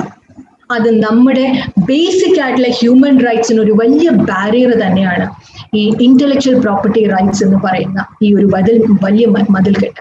എന്താണ് ഇന്റലക്ച്വൽ പ്രോപ്പർട്ടി റൈറ്റ്സും ഭൗതിക സ്വത്ത് അവകാശവും നമ്മുടെ കോവിഡ് വാക്സിനുമായിട്ടുള്ള ഒരു കണക്ഷൻ? ഇവിടെ COVID-19 വരുമ്പോൾ അവിടെ ഒരുപാട് പ്രശ്നങ്ങളുണ്ട്. ഞാൻ നേരത്തെ പറഞ്ഞ COVID-19 നമുക്ക് ഡ്രഗ്സ് വേണം, പേഷ്യൻസിനെ ട്രീറ്റ് ചെയ്യാൻ ഡ്രഗ്സ് വേണം, അതുപോലെ വാക്സിൻ, ഇതിനെ ചെറുക്കാനായിട്ട് വാക്സിൻ വേണം. അപ്പോ അവിടെ നമ്മളൊരു പുതിയ പ്രോഡക്റ്റ് ആണ് കണ്ടുപിടിക്കേണ്ടത്. വാക്സിൻ എന്ന് പറയുന്നതും ഡ്രഗ് എന്ന് പറയുന്നതും പ്രോഡക്റ്റ് ആയിട്ട് ട്രാൻസ്ഫോം ചെയ്യുവാണ്. ഈ പ്രോഡക്റ്റ് എങ്ങനെയാണ് നമ്മൾ കണ്ടുപിടിക്കുന്നത്? നമ്മുടെ ഇന്നോവേറ്റീവ് പ്രോസസ്സിൽ കൂടെ നമ്മൾ കഷ്ടപ്പെട്ട് ആലോചിച്ച് ചിന്തിച്ച് നമ്മുടെ ലബോറട്ടറിയിൽ നമ്മൾ അഹോരാത്രം പണിയെടുത്ത് ആണ് നമ്മൾ ഈ ഡ്രഗ് അല്ലെങ്കിൽ വാക്സിൻ, രണ്ടും രണ്ടാണ്, വാക്സിൻ നമ്മൾ കണ്ടുപിടിക്കുന്നത്. അതൊരു ഇന്നോവേഷൻ പ്രോസസ്സാണ്. ഈ ഇന്നോവേഷൻ പ്രോസസ്സിന്റെ ഒരു എൻഡ് റിസൾട്ട് ആണ് നമ്മൾ ഇപ്പൊ പറയുന്ന വാക്സിൻ എന്ന് പറയുന്നത്. അപ്പോൾ ഈ ഇന്നോവേഷൻ, അത് റിസർച്ച് ഉണ്ടാവാം, ഡെവലപ്മെന്റ് ഉണ്ടാവാം, ഇത് പ്രൊഡ്യൂസ് ചെയ്യണം, ഇത് മാർക്കറ്റ് ചെയ്യണം, സെയിൽ ചെയ്യണം, കൺസ്യൂം, ഇത്രയും സീരിയസ് സ്റ്റെപ്സ് ആണ് ഈ ഒരു പ്രോസസ്സിലുള്ളത്. അപ്പോൾ ഒരു പ്രോബ്ലം വരുമ്പോൾ നമ്മൾ അതിനൊരു പരിഹാരം കണ്ടെത്തണം. പരിഹാരം ആണ് നമ്മൾ ഇവിടെ കാണുന്നത്, നമ്മളൊരു ഇന്റലക്ച്വൽ പ്രോപ്പർട്ടി റൈറ്റ്സ് എന്ന പരിഹാരം. ഇത് നമ്മൾ പറയുന്ന പരിഹാരമല്ല. ശരിക്കും പറഞ്ഞാൽ നമ്മളൊരു പ്രോഡക്റ്റ് ഉണ്ടാക്കുമ്പോൾ, വാക്സിൻ എന്ന് പറയുന്ന ഒരു പ്രോഡക്റ്റ് ഉണ്ടാക്കുമ്പോഴും അല്ലെങ്കിൽ ഡ്രഗ് എന്ന് പറയുന്ന പ്രോഡക്റ്റിൽ മാത്രമല്ല ഇന്റലക്ച്വൽ പ്രോപ്പർട്ടി റൈറ്റ്സ് പതിഞ്ഞിരിക്കുന്നത്. ഇന്റലക്ച്വൽ പ്രോപ്പർട്ടി റൈറ്റ്സിന്റെ വെബ് എന്ന് പറയുന്ന ഈ ഒരു സ്പർശനം എല്ലാത്തിലും ഉണ്ട്. ഡയഗ്നോസ്റ്റിക് കിറ്റ്സിലുണ്ട്, വെന്റിലേറ്റേഴ്സിലുണ്ട്, മാസ്കിലുണ്ട്, ഗ്ലൗസിലുണ്ട്, മെഡിക്കൽ സപ്ലൈസിലുണ്ട്, PP കിറ്റ്സിലുണ്ട്, എല്ലാത്തിലുമുണ്ട് IPR ആൻഡ് കോവിഡ് എന്ന് പറയുന്ന ഇന്ററാക്ഷൻ. പക്ഷെ നമ്മൾ ഒന്ന് ആലോചിച്ച് നോക്കൂ, പെട്ടെന്ന് നമ്മൾ COVID-19 ഒരു COVID-19 പേഷ്യന്റിനെ കൊണ്ടൊരു ഹോസ്പിറ്റലിൽ പോകുന്നു. അത്ര സീരിയസ് ആയിട്ടാണ് ആ പേഷ്യന്റ് നിൽക്കുന്നത്. നമ്മൾ ശരിക്കും പറഞ്ഞാൽ നമ്മൾ എന്തായിരിക്കും നമ്മുടെ ബേസിക് കൺസേൺ എങ്ങനെയാണ്? എത്രയും വേഗം മരുന്ന് കൊടുക്കുക, അല്ലെങ്കിൽ ഓക്സിജൻ കൊടുക്കുക. ഓക്സിജൻ വേണ്ട ഒരു പേഷ്യന്റ് ആണെങ്കിൽ ഓക്സിജൻ കൊടുക്കുക, ഒരു ബെഡ് കണ്ടുപിടിക്കുക, പേഷ്യന്റിനെ ഹോസ്പിറ്റലൈസ് ചെയ്യുക, ആവശ്യമുള്ള ട്രീറ്റ്മെന്റ് കൊടുക്കുക, ഡ്രഗ്സ് കൊടുക്കുക. ഇതൊക്കെയാണ് നമ്മൾ ചിന്തിക്കുന്നത്. നമ്മൾ വാക്സിനെ കുറിച്ച് ചിന്തിക്കുമ്പോൾ കോവിഷീൽഡോ, ഇത് ആസ്ട്രാസെനിക്കയായിട്ട് എങ്ങനെയാണ് ഇത് എഗ്രിമെന്റ് വന്നത്, അല്ലെങ്കിൽ ഭാരത് ബയോടെക്കിന്റെ എന്താണ് ഇതിൽ ഒരു റോൾ എന്താണ്, സ്പുട്നിക്കും റെഡ്ഡീസുമായിട്ട് എന്താണ് കണക്ഷൻ, സ്പുട്നിക് എത്ര പേറ്റന്റ് ഫയൽ ചെയ്തു, ഇതൊന്നും നമ്മൾ നോക്കില്ല. സ്വാഭാവികം. കാരണം നമ്മുടെ കൈപ്പിടിയിൽ നമ്മൾ ഓടുന്നത് നമ്മുടെ ജീവന് വേണ്ടിയിട്ടാണ്. അവിടെ നമ്മൾ ഇന്റലക്ച്വൽ പ്രോപ്പർട്ടി റൈറ്റ്സ്, ഭൗതിക സ്വത്തവകാശം നമ്മൾ നോക്കില്ല യഥാർത്ഥത്തിൽ. അപ്പോൾ ഇവിടെയാണ് നമുക്കൊരു ബുദ്ധിമുട്ട് വരുന്നത്. ഇപ്പൊ നമ്മള് കോവിഡ് എന്ന് പറയുന്നത് നമ്മൾ ഏറ്റവും യൂസ് ചെയ്യുന്നത് മാസ്ക് ആണ്. നമ്മൾ ആദ്യം ഒരു കോട്ടൺ തുണി വലിച്ചു കെട്ടി. പക്ഷെ അതിൽ ഇപ്പൊ ഒന്ന് ആലോചിച്ച് നോക്കി, എത്രമാത്രം നമ്മൾ ആ ഒരു മാസ്കിനെ തന്നെ നമ്മൾ മാറ്റിയിരിക്കുന്നു, എത്രമാത്രം പ്രൊട്ടക്റ്റീവ് ഫീച്ചേഴ്സ് നമ്മൾ ആ മാസ്കിൽ ആഡ് ചെയ്തു. ഓരോ പ്രൊട്ടക്റ്റീവ് ഫീച്ചേഴ്സ് ആഡ് ചെയ്യപ്പോഴും അത് പേറ്റന്റ് പോവുകയാണ്. കാരണം അത് പുതിയൊരു ഇന്നോവേഷൻ പ്രോസസ്സാണ്. അപ്പൊ അത് ഒരു ഫാർമ കമ്പനിയുടെ അല്ലെങ്കിൽ ഒരു ഉണ്ടാക്കുന്ന ആളുടെ കാഴ്ചപ്പാടിൽ അത് പ്രോപ്പർട്ടിയാണ്. ഇത് എങ്ങനെയാണ് ഇത് പ്രോപ്പർട്ടി ആവുന്നത്? വളരെ സിമ്പിൾ ആണ്. നേരത്തെയും ഇന്റലക്ച്വൽ പ്രോപ്പർട്ടി റൈറ്റ്സ് ഉണ്ടായിരുന്നു.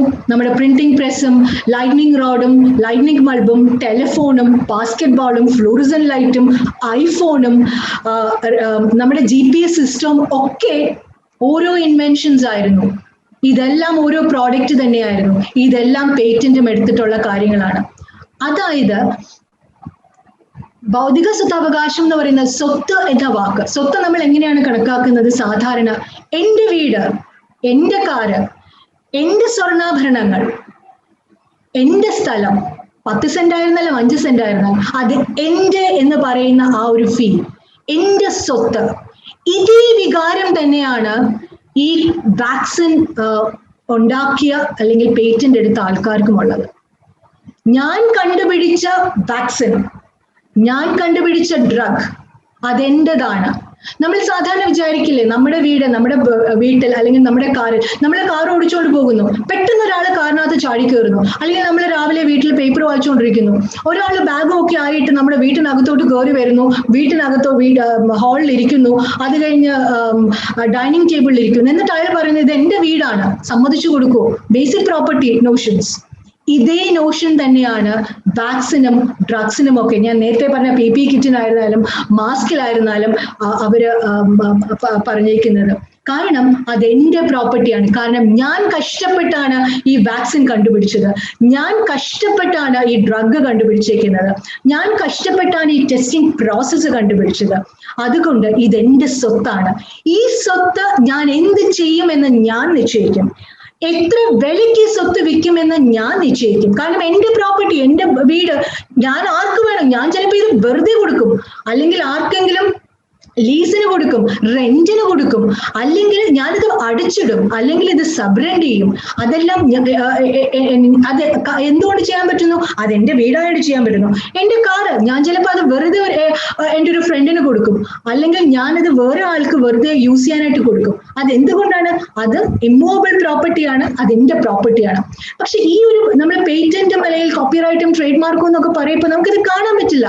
പക്ഷേ കാരണം നമ്മൾ ഏറ്റവും കൂടുതൽ സമയം കാരണം അത് നമ്മുടെ ലാബ്സിലും അല്ലെങ്കിൽ നമ്മൾ എഴുതിയും ഒക്കെയാണ് നമ്മൾ ഈ കാര്യങ്ങൾ പ്രൊഡ്യൂസ് ചെയ്യുന്നത്, വാക്സിൻ ആണെങ്കിലും ഡ്രഗ് ആണെങ്കിലും. അപ്പോൾ അത്രയും സമയം ഞാൻ സ്പെൻഡ് ചെയ്തു, അത്രയും എഫേർട്ട് ഞാൻ ഇട്ടു, അത്രയും പൈസ ഇതിനു വേണ്ടി ചെലവഴിച്ചു. അതിന്റെ എൻഡ് പ്രോഡക്റ്റ് എന്താണ്? പ്രോപ്പർട്ടി. അപ്പൊ അത് എന്റേതാണല്ലോ. അപ്പോ ഒരു വീടിന് ഞാൻ എന്ത് ചെയ്യുമോ, കാറിന് എന്ത് ചെയ്യുമോ, അതുപോലെ തന്നെ എനിക്ക് എന്റെ പ്രോപ്പർട്ടിയായ വാക്സിനെയും ഡ്രഗിനെയും ഡീൽ ചെയ്യാം. ഇതാണ് അതിന്റെ സിമ്പിൾ ലോജിക് എന്ന് പറയുന്നത്. ഇന്റലക്ച്വൽ പ്രോപ്പർട്ടി പല തരത്തിലുള്ള ഇന്റലക്ച്വൽ ഭൗതിക സ്വത്തുകൾ ഉണ്ട്. അതായത് ഇൻഡസ്ട്രിയൽ ഡിസൈൻസ് ഉണ്ട്, പേറ്റൻസ് ഉണ്ട്, ട്രേഡ് മാർക്സ് ഉണ്ട്, ട്രേഡ് സീക്രറ്റ്സ് ഉണ്ട്, ജോഗ്രാഫിക്കൽ ഇൻഡിക്കേഷൻസ് ഉണ്ട്, ICs ഉണ്ട്, പ്ലാന്റ് വെറൈറ്റീസ് ഉണ്ട്.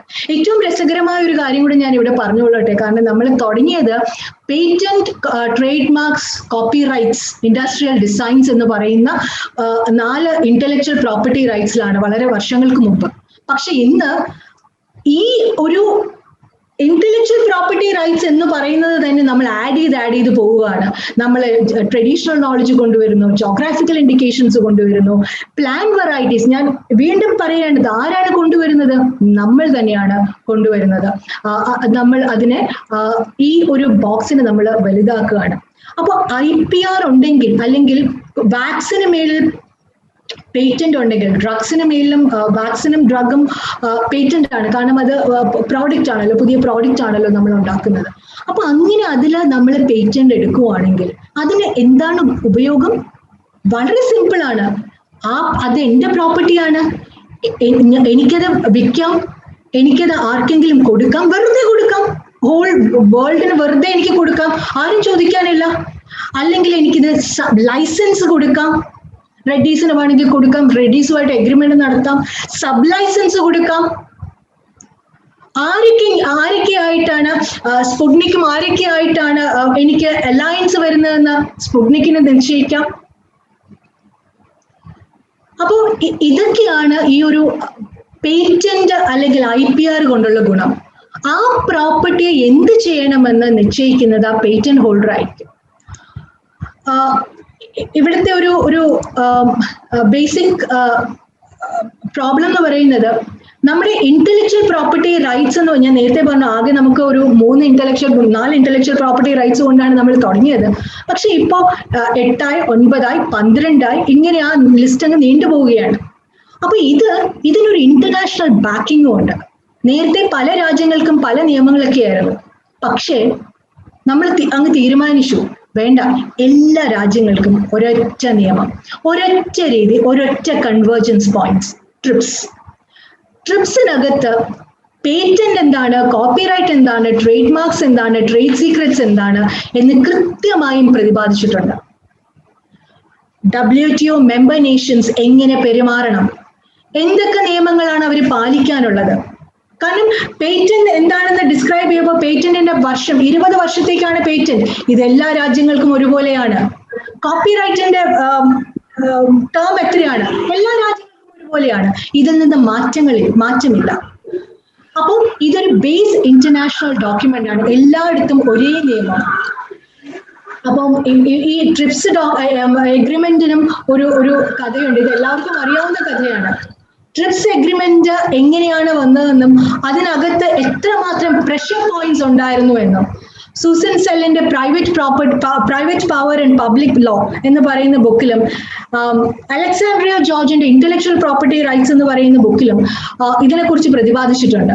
അതായത് Bristol Myers, CBS, DuPont, General Electric, Monsanto, Pfizer, Johnson and Johnson, IBM ഇവരെല്ലാം എത്രമാത്രം ഒരു കൺസോഷ്യമായിട്ട് US based international property committee എന്ന് പറയുന്ന ഒരു കൺസോഷ്യം ഫോം ചെയ്തിട്ട് ട്രിപ്സ് എന്ന് പറയുന്ന എഗ്രിമെന്റ് ഡ്രാഫ്റ്റ് ചെയ്യാനായിട്ടും അത് ബാക്കിയുള്ള കൺട്രീസിനെ പ്രഷറൈസ് ചെയ്ത് അതിലോട്ട് കൊണ്ടുവരാനും അവർക്ക് ഇഷ്ടമുള്ള അവരുടെ രീതിയിൽ ട്രിപ്സിനെ ആക്കിയെടുക്കാനും ഒക്കെ നടത്തിയ ആ ഒരു ആന്റീക്സിനെ കുറിച്ച് കൃത്യമായും ഈ ബുക്കിൽ പ്രതിപാദിക്കുന്നുണ്ട്. അപ്പൊ നമുക്ക് മനസ്സിലാവാനുള്ളത്, നമ്മുടെ മാസ്കും നമ്മുടെ മെഡിസിൻസും നമ്മുടെ PPE കിറ്റ്സും നമ്മുടെ വാക്സിൻസും നമ്മുടെ വെന്റിലേറ്റർ കൺട്രോൾ ചെയ്യുന്ന കൊച്ചു മെഷീൻസും ആൽഗോരിതംസും ആൻഡ് CD ഫയൽസ് എല്ലാം IPR എന്ന് പറയുന്ന ഒരു വലിയ ഒരു വെബിനകത്ത് വരുന്ന കാര്യങ്ങളാണ്. അപ്പോൾ ശരിക്കും പറഞ്ഞാല് ഒരു സിംഗിൾ വാക്സിന് മൾട്ടിപ്പിൾ ആയിട്ട് ഒരുപാട് പേറ്റന്റ്സ് ഫയൽ ചെയ്യാം. അതിന്റെ മോളിക്യൂളിന് പേറ്റന്റ് ഫയൽ ചെയ്യാം, മാനുഫാക്ചറിങ് പ്രോസസ്സിന് ഫയൽ ചെയ്യാം. ഇപ്പൊ ഏറ്റവും വേദനിപ്പിക്കുന്ന ഒരു കാര്യം നടക്കുന്നത് പേറ്റന്റിനും അപ്പുറം, പേറ്റന്റിന് 20 വർഷമാണല്ലോ കാലാവധി ഉള്ളത്. പേറ്റന്റിനപ്പുറം ട്രേഡ് സീക്രട്ട് ലോസും ഫാർമ കമ്പനീസ് യൂസ് ചെയ്യുന്നുണ്ട്. അതായത് ട്രേഡ് സീക്രറ്റ്സിന്റെ ഒരു പ്രത്യേകത എന്ന് പറയുന്നത് ഇറ്റ് ഇസ് സീക്രട്ട്. നമ്മൾ എപ്പോഴും കൊച്ചുകുട്ടികളോട് ട്രേഡ് സീക്രറ്റ്സ് പറയുന്നതെന്ന് വെച്ചാൽ കൊക്കക്കോളയുടെ റെസിപ്പി സീക്രട്ട് ആണല്ലോ. അപ്പോൾ ഒരു കാലത്ത് നമുക്ക് അതിന്റെ റെസിപ്പി അറിയില്ല, റെസിപ്പിയുടെ സീക്രട്ട് അറിഞ്ഞാൽ അതിന്റെ ആ ഒരു ട്രേഡ് സീക്രട്ടിന് വാല്യൂ ഇല്ലാണ്ട് പോകും. അപ്പൊ ഇവിടെയും ചെയ്യുന്ന അത് തന്നെയാണ്. ട്രേഡ് സീക്രട്ട് എന്ന് പറയുന്ന IPRും ഇവിടെ ഉപയോഗിക്കുന്നുണ്ട്. അപ്പം റോ മെറ്റീരിയൽസ്, വാക്സിനും ഉണ്ടാക്കാൻ യൂസ് ചെയ്യുന്ന റോ മെറ്റീരിയൽസ്, അതുപോലെ സെൽ ലൈൻസിന്റെ കുറച്ച് ബേസിക് പ്രത്യേകതകൾ, ഇതെല്ലാം വളരെ സീക്രട്ട് ആയിട്ട് ട്രേഡ് സീക്രട്ട് വഴി സേഫ് ഗാർഡ് ചെയ്യുന്നുണ്ട്. അപ്പൊ ട്രേഡ് സീക്രട്ടിന്റെ പ്രത്യേകത എന്ന് പറയുന്നത് 20 വർഷമൊന്നും അല്ല, അതിന് ഒരു കാലയളവും ഇല്ല. It is secret for ever. അപ്പോൾ അങ്ങനെയും ഒരു ട്രെൻഡ് ഇപ്പോഴത്തെ COVID-19 സിസ്റ്റത്തിൽ നടക്കുന്നുണ്ട്. ഞാൻ നേരത്തെ പറഞ്ഞ കണക്ക് മൊഡേണ mRNA വാക്സിൻ ആണ്. അവര് എത്ര പേറ്റന്റ് ഫയൽ ചെയ്തിട്ടുണ്ടെന്ന് നോക്കൂ ഒറ്റൊരു ഇതിന് വേണ്ടിയിട്ട്. അതുപോലെ തന്നെ റഷ്യൻ പേറ്റന്റ് സ്പുട്നിക് വാക്സിൻ, അതിന് 3 പേറ്റന്റ് ആണ് അവർ ഫയൽ ചെയ്തിരിക്കുന്നത്. അപ്പോൾ മൾട്ടിപ്പിൾ പേറ്റന്റ്സ് ആണ് ഡ്രഗ്സിനുള്ളത്. ഫോർ എക്സാമ്പിൾ നമ്മുടെ റെംസിവോർ ഡ്രഗിനാണെങ്കിലും കോവിഡ് ട്രീറ്റ് ചെയ്യാൻ യൂസ് ചെയ്യുന്ന ഡ്രഗ്സിനാണെങ്കിലും മൾട്ടിപ്പിൾ ആയിട്ടുള്ള പേറ്റന്റ്സ് ആണ് ശരിക്കും പറഞ്ഞാൽ ഫയൽ ചെയ്തേക്കുന്നത്. അപ്പം ഇവിടെ സംഭവിക്കുന്നതെന്ന് വെച്ചാൽ it is an established fact that vaccines and drugs ഇത് IPR-നകത്ത് വരുന്നതാണ്, പ്രത്യേകിച്ചും ഇത് പേറ്റന്റ് ആണ്. അപ്പോ ഇതൊരു സ്വത്താണ്. അപ്പൊ പേറ്റന്റ് ഹോൾഡ് ചെയ്യുന്ന ഓണർക്ക് ഇതിന്റെ വില നിശ്ചയിക്കാൻ പറ്റും. ഏതൊക്കെ രാജ്യങ്ങളിൽ സപ്ലൈ ചെയ്യാൻ പറ്റും എന്ന് നിശ്ചയിക്കാൻ പറ്റും. ആരൊക്കെയാണ് ഇത് സപ്ലൈ ചെയ്യേണ്ടത് എന്ന് പറയുന്ന എഗ്രിമെന്റ്സിൽ എൻറ്റർ ചെയ്യാൻ പറ്റും. എത്ര ക്വാണ്ടിറ്റി വാക്സിൻ ആണ് നമ്മൾ എക്സ്പോർട്ട് ചെയ്യേണ്ടത് എന്നും പേറ്റന്റ് ഹോൾഡർ ആണ് നിശ്ചയിക്കുന്നത്. ഞാൻ ഒന്നുകൂടെ പറയാം, പേറ്റന്റ് ഹോൾഡർ എന്ന് പറയുന്ന ആൾ അവർ നിശ്ചയിക്കുന്നത് ഏതൊക്കെ രാജ്യങ്ങളിൽ വാക്സിൻ കയറ്റി അയക്കാം, ആരുമായിട്ട് ലൈസൻസ് എഗ്രിമെന്റ് സൈൻ ചെയ്യാം, സബ് ലൈസൻസ് ആരുമായിട്ട് ചെയ്യാം, എത്ര പെർസെൻറ്റേജ് ഓഫ് വാക്സിൻ നമുക്ക് ഇന്ന രാജ്യങ്ങളിൽ ഇന്ന സമയത്ത് കൊടുക്കാം, ഇതെല്ലാം നിശ്ചയിക്കുന്ന അതിന്റെ വില ഇതെല്ലാം നിശ്ചയിക്കുന്നത് പേറ്റന്റ് ഹോൾഡർ ആണ്. അപ്പൊ പേറ്റന്റ് ഹോൾഡർ നമ്മൾ വിചാരിക്കും എന്താണ്, കോവിഡ് അല്ലേ, COVID-19 അല്ലേ, മനുഷ്യന്റെ ജീവനക്കാലം വലുതാണോ ഈ ഒരു വിലയും കാര്യങ്ങളും ഒക്കെ? നമുക്ക് തെറ്റി, അവിടെയാണ് നമുക്ക് തെറ്റുന്നത്. ജീവനാണോ വലുത്, മരുന്നുകളുടെ വിലയാണോ വലുത്? ബിഗ് ഫാർമയ്ക്ക് എപ്പോഴും മരുന്നുകളുടെ വിലയാണ് ഇമ്പോർട്ടൻറ്റ്. മനുഷ്യന്റെ ജീവന് വലിയ വിലയൊന്നും യഥാർത്ഥത്തിൽ നമ്മൾ കാണുന്നില്ല. കാരണം ഇന്റലക്ച്വൽ പ്രോപ്പർട്ടി റൈറ്റ്സ് എന്ന് പറയുന്ന അവർക്കൊരു മറയാണ്. മനുഷ്യരാശിയുടെ നന്മയ്ക്ക് വേണ്ടിയിട്ടല്ല ഇന്റലക്ച്വൽ പ്രോപ്പർട്ടി, പ്രത്യേകിച്ചും പേറ്റന്റ് അവർ മുന്നോട്ട് കൊണ്ടുപോകുന്നത്. ഒരു 2-3 എക്സാമ്പിൾ ഞാൻ പറയാം. നെതർലാൻഡ്സിൽ ആദ്യം കോവിഡ് മഹാമാരി തുടങ്ങിയ ആദ്യഘട്ടങ്ങളിൽ ഫാർമസ്യൂട്ടിക്കൽ കോർപ്പറേഷൻ റോഷെ അവര് ഡിപ്പെൻഡ് ചെയ്താണ് ലാബുകൾ ഓടിക്കൊണ്ടിരുന്നത്. ടെസ്റ്റിംഗ് റിയേജൻസ് കൊടുക്കുന്നത് റോഷായിരുന്നു. അപ്പോൾ ഈ റിയേജൻസിന് റോഷ് എന്ത് ചെയ്തു, ഒരു ഷോർട്ടേജ് ക്രിയേറ്റ് ചെയ്തു. ഷോർട്ടേജ് ക്രിയേറ്റ് ചെയ്തപ്പോൾ റെസിപ്പി അവൈലബിൾ അല്ല, ടെസ്റ്റിംഗ് റീജിയൻസിന്റെ റെസിപ്പി അവൈലബിൾ അല്ല. കാരണം പേറ്റന്റ് ഹോൾഡറിന് മാത്രമേ, റോഷന് മാത്രമേ അത് അറിയത്തുള്ളൂ. അവരത് വേറെ ആർക്കും കൊടുക്കത്തില്ല, കൊടുത്താൽ മാത്രമേ നമുക്കത് പ്രൊഡ്യൂസ് ചെയ്യാൻ പറ്റുള്ളൂ. അപ്പോൾ സ്വാഭാവികമായിട്ടും അവിടെ ഒരു ഷോർട്ടേജ് വന്നു. ഷോർട്ടേജ് വന്നപ്പോൾ സംഭവിച്ചതെന്ന് വെച്ചാൽ ടെസ്റ്റിംഗ് താമസിച്ചപ്പോൾ അതുകൊണ്ടാണ് നെതർലൻഡ്സിൽ ആദ്യം കുറച്ചൊരു ഡിലേ വന്നത് ആൾക്കാരെ ടെസ്റ്റ് ചെയ്യാനായിട്ട്. അത് കഴിഞ്ഞിട്ട് റോഷ് ചെയ്തത് എന്ന് വെച്ചാൽ റോഷനോട് അഭ്യർത്ഥിച്ചു, നിങ്ങൾ ഈ ഷോർട്ടേജ് നിങ്ങളൊന്ന് മാറ്റൂ. റോഷ് കേട്ടില്ല. കേൾക്കാതെ വന്നപ്പോൾ ഗവൺമെന്റ് പറഞ്ഞു, നിങ്ങൾ കേട്ടില്ലെങ്കിൽ ഞങ്ങൾ കമ്പൽസറി ലൈസൻസ് ഇഷ്യൂ ചെയ്യും, ഞങ്ങൾ തന്നെ അത് പ്രൊഡ്യൂസ് ചെയ്യും. അപ്പോ Rosh നനങ്ങി. they started to release the buffer recipe for others to make this particular testing reagent. അതുപോലെ N95 മാസ്കിന്റെ പേറ്റന്റ് എടുത്തേക്കുന്നത് 3M കമ്പനിയാണ്. ഹൺഡ്രഡ്സ് ഓഫ് പേറ്റന്റ് ആണ് ഈ മൾട്ടിനാഷണൽ കമ്പനി ഹോൾഡ് ചെയ്യുന്നത് N95. ബെറ്റർ സർജിക്കൽ മാസ്ക് വേറൊരു ആളെയും അവര് ശരിക്കും അവരുടെ പ്രോപ്പർട്ടി, നമ്മുടെ വീടിനകത്ത് നമ്മൾ ഒരാളെയും കയറാൻ സമ്മതിക്കാത്തത് പോലെ തന്നെ 3M റോഷും ഒന്നും വേറൊരാളെയും അവരുടെ പ്രോപ്പർട്ടിക്കകത്ത് എൻക്രോച്ച് ചെയ്യാൻ സമ്മതിക്കില്ല.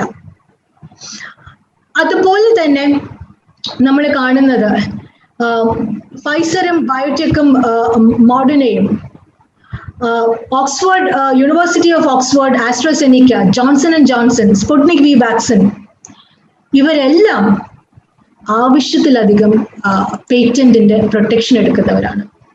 അതുപോലെ തന്നെ നമ്മുടെ റെംസിവാർ ഡ്രഗിനെ കുറിച്ച് അതിന്റെ പേറ്റന്റ് ഹോൾഡ് ചെയ്യുന്നു. അവിടെ നമ്മൾ കാണുന്ന വെച്ചാൽ ഒരു ഷോർട്ടേജ് ആണ് ക്രിയേറ്റ് ചെയ്യുന്നത്. അപ്പോൾ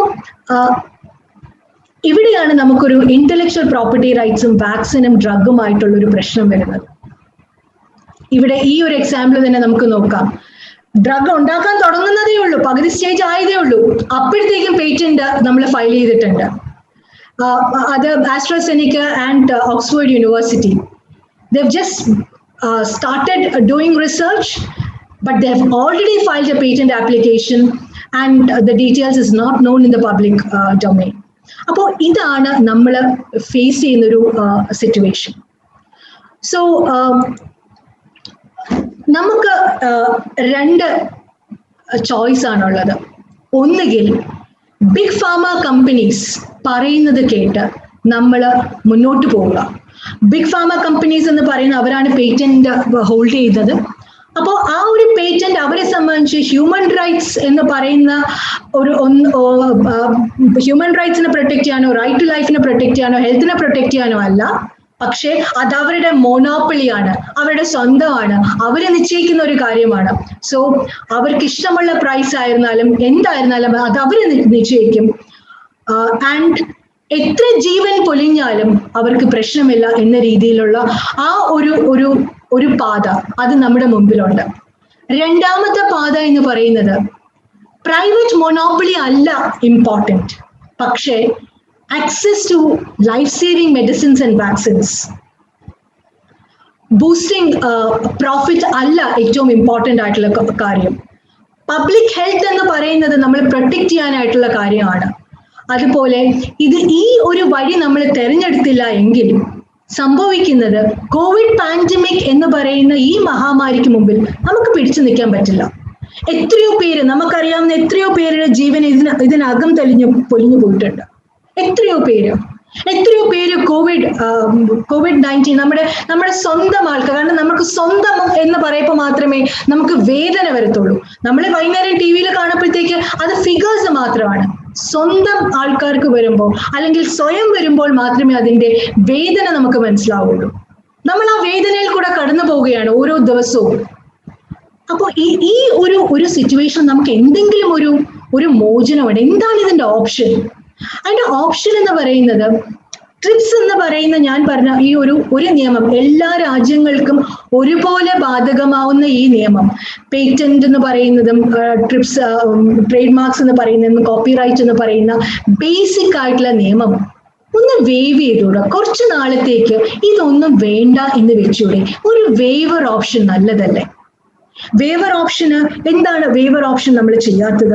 വേവർ ഓപ്ഷൻ ചെയ്യുമ്പോൾ അതിന്റെ ഏറ്റവും ഒരു ഗുണം കിട്ടുന്നത് മനുഷ്യർക്കല്ലേ? പേറ്റന്റിന്റെ റൂൾസ് വേണ്ട, ആര് വേണോ പ്രൊഡ്യൂസ് ചെയ്യട്ടെ, ആർക്ക് എത്ര എമൗണ്ട് വേണമെങ്കിലും പ്രൊഡ്യൂസ് ചെയ്തോ, എത്ര ക്വാണ്ടിറ്റി വേണമെങ്കിലും പ്രൊഡ്യൂസ് ചെയ്തോട്ടെ. നിയമങ്ങളുടെ ഒരു ബാരിക്കേഡ് ഇല്ലാതെ IPR റൂൾസ് വേവർ ചെയ്തേട്ടെ എല്ലാ രാജ്യങ്ങളും. ആ ഒരു വേവർ ഓപ്ഷൻ ആണ് സത്യം പറഞ്ഞാൽ നമ്മുടെ മുമ്പിലുള്ളത്. കാരണം വേവർ ഓപ്ഷൻ ഈ ഒരു കാര്യം പറഞ്ഞപ്പോൾ തന്നെ നമ്മൾ സൗത്ത് ആഫ്രിക്കയും ഇന്ത്യയുമാണ് വേവർ ഓപ്ഷൻ മൂവ് ചെയ്തത്. ട്രിപ്സ് കൗൺസിലിൽ മൂവ് ചെയ്തു. കാരണം ഏറ്റവും കൂടുതൽ കോവിഡ് മഹാമാരിയുടെ പ്രശ്നങ്ങൾ അനുഭവിച്ച രണ്ട് രാജ്യമാണ് ഇന്ത്യയും സൗത്ത് ആഫ്രിക്കയും. അപ്പോൾ വേവർ മോഷൻ അവർ ട്രിപ്സ് കൗൺസിലിൽ മൂവ് ചെയ്യുന്നു. കൗൺസിലിൽ ഈ പ്രപ്പോസൽ, ഈ ഒരു 4 പേജ് സൈൻ ചെയ്ത ഒരു പ്രപ്പോസൽ അവർ ഒക്ടോബർ 2020 അവർ പ്ലേസ് ചെയ്യുന്നത്. ഈ പ്രപ്പോസൽ അവർ പ്ലേസ് ചെയ്തപ്പോൾ തന്നെ ഓപ്പോസിഷൻ വന്നു.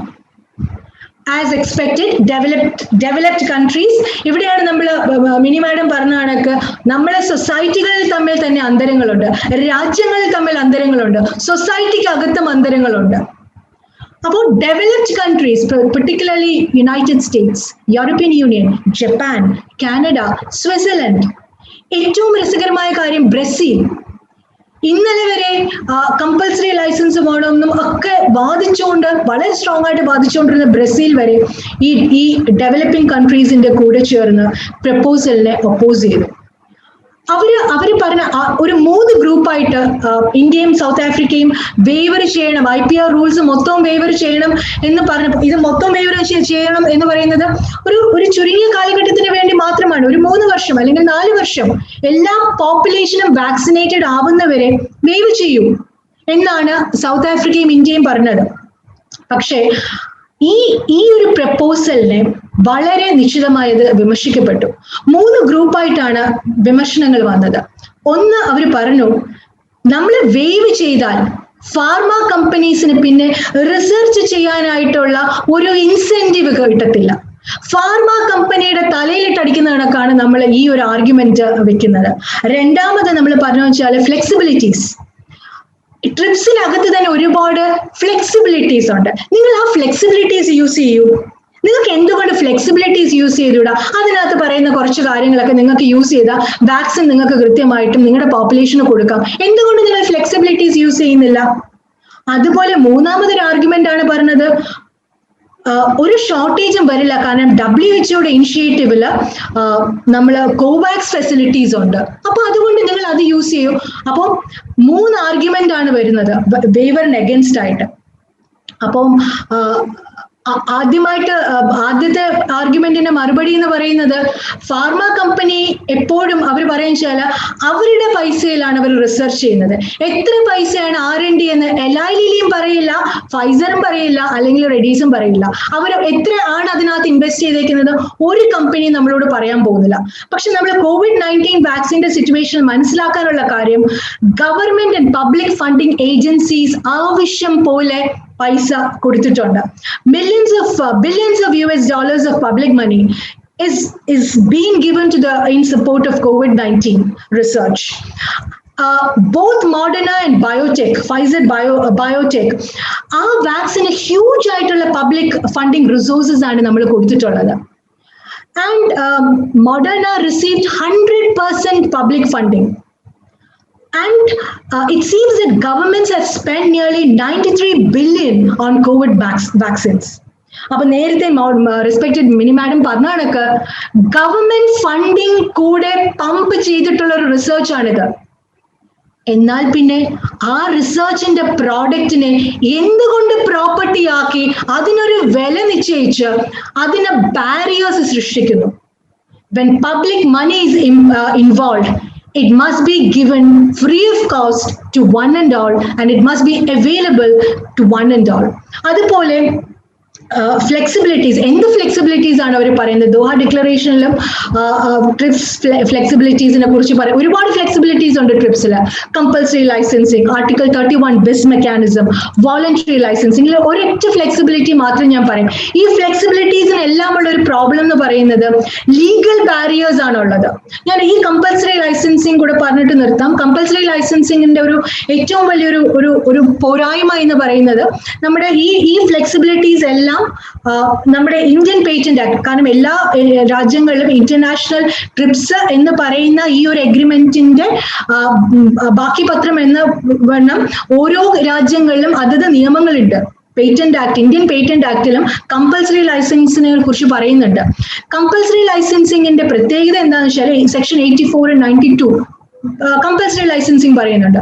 അതായത് പേറ്റന്റുകൾ, നമ്മുടെ ഡ്രഗ്സോ വാക്സിൻസോ അൺഅഫോർഡബിൾ ആണ് എങ്കിൽ, അത് റീസണബിൾ ആയിട്ട് പബ്ലിക്കിന് കിട്ടുന്നില്ലെങ്കിൽ, പബ്ലിക്കിന് അവൈലബിൾ അല്ലെങ്കിൽ ഗവൺമെന്റിന് തന്നെ കമ്പൽസറി ലൈസൻസ് കൊടുക്കാം. അത് വേറെ ഏതെങ്കിലും കമ്പനീസിനായിരിക്കാം കൊടുക്കാവുന്നത്, അല്ലെങ്കിൽ സ്വയം ഗവൺമെന്റ് ലൈസൻസ് എടുത്ത് ഗവൺമെന്റിന് ഡ്രഗ്സ് പ്രൊഡ്യൂസ് ചെയ്യാം.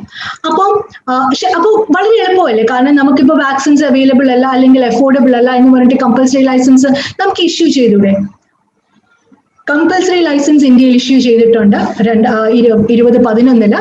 അതായത് സോറാഫെനിക്കിനാണ് നമ്മൾ കമ്പൽസറി ലൈസൻസിങ് കൊടുത്തത്. നമ്മൾ സോറാഫെനിക്കിന്റെ കേസ് തന്നെ കമ്പൽസറി ലൈസൻസിന്റെ പ്രശ്നങ്ങൾ നമുക്ക് മനസ്സിലാക്കി തരും. സോറാഫെനിക് ഒരു ഇഷ്യൂ എന്ന് പറയുന്നത് അതൊരു ലിവർ ക്യാൻസർ ട്രീറ്റ്മെന്റിന് യൂസ് ചെയ്യുന്ന മരുന്നായിരുന്നു. ഇറ്റ് വാസ് നമ്മുടെ ഒരു ഡാറ്റ അനുസരിച്ച് 2% ഓഫ് ക്യാൻസർ പേഷ്യൻസിന് മാത്രമാണ് ഇത് അവൈലബിൾ ആയിട്ടുള്ളത്. അതിന്റെ പ്രൈസ് എന്ന് പറയുന്നത് 2.5 lakhs അപ്പോൾ അത് അവൈലബിൾ ആയിരുന്നില്ല, accessible ആയിരുന്നില്ല. അപ്പോഴാണ് നമ്മൾ കമ്പൽസറി ലൈസൻസിങ് ഇഷ്യൂ ചെയ്തത്. കാരണം നമ്മുടെ ഒരു ജനറിക് കമ്പനി നമ്മുടെ നാറ്റ്കോ വേഴ്സസ് ബയർ എന്നാണ് ആ കേസിന്റെ പേര് പോലും. നമ്മുടെ ഒരു കമ്പനി പറഞ്ഞു ഇത് അക്സസിബിൾ അല്ല, ഞങ്ങൾ റെഡിയാണ്, ഇത് വളരെ തുച്ഛമായ വിലയ്ക്ക് ഞങ്ങൾ ഇത് പ്രൊഡ്യൂസ് ചെയ്യാമെന്ന് പറഞ്ഞ് അവർ മുന്നോട്ട് വരികയും ഗവൺമെന്റ് കമ്പൽസറി ലൈസൻസിങ് അവർക്ക് ഇഷ്യൂ ചെയ്യുകയും ചെയ്തു. പക്ഷെ അവിടെ കഥ തീരുന്നില്ല. കമ്പൽസറി ലൈസൻസ് ഇന്ത്യ ഇഷ്യൂ ചെയ്ത ആ നിമിഷം ഇന്ത്യ ഫേസ് ചെയ്യേണ്ടി വന്നത് ഒരുപാട് പ്രശ്നങ്ങളാണ്. ഇന്ത്യക്ക് വാർണിംഗ് കിട്ടി. It was nothing but a shunning and a chilling effect. ഇനി നിങ്ങൾ രണ്ടാമതൊരു കമ്പൽസറി ലൈസൻസ് നിങ്ങൾ ഇഷ്യൂ ചെയ്താൽ India will not get new vaccines, new drugs. We will stop the research. Indian population will die from new diseases. എന്തുമാത്രം പ്രഷറാണ് ഇന്ത്യയിലേക്ക് big pharma companies അവർ pressurise ചെയ്തത്. കാരണം നമ്മൾ ഒരു കമ്പൽസറി ലൈസൻസിങ് ഇഷ്യൂ ചെയ്തു. And again, the moment ഒരു generic company compulsory licence application file ചെയ്യുമ്പോൾ ഈ കമ്പനിക്ക് കിട്ടുന്നതെന്ന് വെച്ചാൽ വലിയ വലിയ ജയൻസിനെയാണ് അവർ ഫേസ് ചെയ്യാനുള്ളത്. അവർക്ക് പലപ്പോഴും പിടിച്ചു നിൽക്കാൻ ബുദ്ധിമുട്ടാണ്. ഇന്ത്യ എന്ന മഹാരാജ്യത്തിന് തന്ന വാർണിംഗ് ആണ്, if you issue a second compulsory licence, wait and see what will happen to you. അതുപോലെ മൂന്നാമത്തെ ആർഗ്യുമെന്റ് കോവാക്സ് ഫെസിലിറ്റി ഉണ്ട്. പക്ഷേ നമ്മളെ WHO കണക്ക് തന്നെ എടുത്തു നോക്കിയാൽ 13% അതിന്റെ ഭൂരിഭാഗം ഇപ്പോഴേ it is been booked by the developed nations. ഇനി നമുക്ക് ചെയ്യാൻ പറ്റുന്നത് എന്താണെന്ന് വെച്ചാൽ കോവാക്സിൻ ഇന്ത്യയുടെ സ്വന്തമല്ലേ, ഇന്ത്യയുടെ സ്വന്തമായിട്ട് നമ്മൾ കണ്ടുപിടിച്ച വാക്സിൻ അല്ലേ, അതിനും വേണോ പ്രോഫിറ്റ്? ഇന്ന് നമ്മുടെ പേപ്പറിൽ കണ്ടു 3 മാനുഫാക്ചറേഴ്സുമായിട്ട് ടൈപ്പ് എഗ്രിമെന്റ്സ്, 3 മാനുഫാക്ചറേഴ്സുമായിട്ടും കൂടെ ഗവൺമെന്റ് ടൈപ്പിന് ശ്രമിക്കുന്നുണ്ട്. അപ്പൊ so that the production of the drug will be increased. Covaxin എങ്കിലും ഇന്ത്യക്ക് സ്വയം തീരുമാനിക്കാം. IPRന്റെ ഒരു ചട്ടക്കൂടിൽ നിന്ന് മാറി എല്ലാ population free of cost vaccine കൊടുക്കാനായിട്ടുള്ള ഒരു തീരുമാനം ഗവൺമെന്റ് ഓഫ് ഇന്ത്യക്ക് എടുക്കാവുന്നതേ ഉള്ളൂ. ഒരുപക്ഷെ ഈ 3-4 പ്രൊഡ്യൂസേഴ്സുമായിട്ടുള്ള ഒരു എഗ്രിമെന്റ് ടോക്ക് തന്നെ ഒരുപക്ഷെ നമുക്ക് കാണുന്ന ഒരു പോസിറ്റീവ് സൈൻ ആയിരിക്കും. അതുപോലെ ഡ്രഗ്സിന്റെ കാര്യം നമ്മൾ എടുക്കുവാണെങ്കിലും നമ്മളെ റെംസിവാർ ഡ്രഗിന്റെ പേറ്റന്റ് ഉണ്ട്. പേറ്റന്റ് അതിലൊരു പോസിറ്റീവ് ആക്ഷൻ എന്ന് പറയുന്നത് ആ പേറ്റന്റ് എടുക്കുന്ന ആള് വോളണ്ടറി ലൈസൻസ് കൊടുത്തിട്ടുണ്ട്. ഡോക്ടർ റെഡ്ഡീസിനും സിപ്ലയ്ക്കും കാഡിലയ്ക്കും ഹെട്രോയ്ക്കും ഒരു വോളണ്ടറി ലൈസൻസ് കൊടുത്തിട്ടുണ്ട്. വോളണ്ടറി ലൈസൻസ് അത്ര പെട്ടെന്നല്ല കൊടുത്തത്, കാരണം റെംസിവാറിന് ഒരുപാട് ഷോർട്ടേജ് വന്നപ്പോൾ ഒരു പ്രഷർ ഇൻക്രീസ് ചെയ്തു. ഇത് എല്ലാ കൺട്രീസിലും ഗ്ലിയഡ് ആണ് അതിന്റെ പേറ്റന്റ് ഹോൾഡ് ചെയ്യുന്നത്. ഗ്ലിയഡ് അത് ഫേസ് ചെയ്യേണ്ടി വന്നു, ഇന്ത്യയിലും ഫേസ് ചെയ്തു. അതുകൊണ്ട് അവർ വോളണ്ടറി ലൈസൻസ് കൊടുത്തിട്ടുണ്ട്. അതുപോലെ നമ്മൾ റോഷെ ഹോൾഡ് ചെയ്യുന്ന ഡ്രഗാണിത്. അപ്പൊ റോഷയുടെ ഒരു പ്രോബ്ലം എന്ന് പറയുന്നത് അവർ സിപ്ലയ്ക്ക് മാത്രമാണ് ഈ ഡ്രഗിന്റെ ലൈസൻസ് കൊടുത്തേക്കുന്നത്, ഇമ്പോർട്ട് ചെയ്യാനായിട്ടുള്ള ഒരു ലൈസൻസ് കൊടുത്തേക്കുന്നത്. അപ്പോൾ ഈ ഡ്രഗിന് ഒരുപക്ഷെ നമുക്ക് ഒരു കമ്പൽസറി ലൈസൻസ് വേണമെങ്കിൽ മൂവ് ചെയ്യാം. അപ്പോൾ ബേസിക്കലി നമ്മൾ മനസ്സിലാക്കേണ്ട ഒരു കാര്യം എന്ന് പറയുന്നത് നമ്മൾ ചിന്തിക്കുന്നത് അല്ലെങ്കിൽ നമ്മൾ സംസാരിക്കുന്നത് സയന്റിഫിക് ബാരിയേഴ്സോ ലീഗൽ ബാരിയേഴ്സോ ലോജിക്കൽ ബാരിയേഴ്സോ ആയിരിക്കരുത്, റെഗുലേറ്ററി ബാരിയേഴ്സും അല്ല. നമ്മളുടെ കണ്ണിന്റെ മുമ്പിലുള്ളത് മനുഷ്യരുടെ ജീവനാണ്, പ്രോഫിറ്റ് അല്ല. അപ്പോൾ വാക്സിൻ എന്ന് പറയുന്നത് ശരിക്കും പറഞ്ഞാൽ അതിൽ ഇക്വാലിറ്റിയാണ് നമ്മൾ മെയിൻറ്റെയിൻ ചെയ്യാനുള്ളത്. And suspension of pharmaceutical monopolies, even if it is for a temporary phase, that is what we need now, because this is a moment of exhaustion and panic. This is a moment of pain, and we cannot say that profit must go on and right to life and right to health must be trampled. Thank you. ഞാൻ ഇതിൽ പറയാൻ ഒരു കാര്യം കൂടെ ഒരു കാര്യം കൂടെ പറഞ്ഞോട്ടെ. ഞാനിത് പറയാൻ വിട്ടുപോയതാണ്. നമ്മളൊരു വേവർ കൊടുത്തിട്ടുണ്ട്. വേവർ ഒക്ടോബറിലാണ് നമ്മൾ വേവർ മൂവ് ചെയ്തത് ട്രിപ്സ് കൗൺസിലിന്. ഡിസംബറിലും ഈ വേവർ പ്രപ്പോസലിന് വലിയ ഒരു സപ്പോർട്ട് കിട്ടിയില്ല. കുറച്ചധികം രാജ്യങ്ങൾ നമ്മുടെ കൂടെ ചേർന്നു. പക്ഷെ ഡിസംബറിലും ഇത് വീണ്ടും ഡിസ്കഷന് വെച്ചു. നമ്മുടെ ഇന്ത്യൻ അംബാസിഡർ നവനീത്തിനോട് അതുപോലെ സൗത്ത് ആഫ്രിക്കൻ അംബാസിഡറിനോടും കുറച്ചുകൂടെ എക്സ്പ്ലനേഷൻസ് ട്രിപ്സ് കൗൺസിൽ ചോദിച്ചു. അത് കഴിഞ്ഞാണ് നമ്മൾ ഇപ്പോൾ കാണുന്നത് US പ്രസിഡന്റ് US അംബാസിഡറും പറയുന്നു ഞങ്ങൾ സപ്പോർട്ട് ചെയ്യാം, ഈ പ്രപ്പോസലിനെ, വേവർ പ്രപ്പോസലിനെ സപ്പോർട്ട് ചെയ്യാം. പക്ഷേ ഈ മുന്നോട്ടുള്ള പോക്ക് അത്ര എളുപ്പമല്ല. കാരണം ട്രിപ്സ് കൗൺസിലിൽ കൺസെൻസസ് ബേസിലാണ് എഗ്രിമെന്റ് എടുക്കുന്നത്.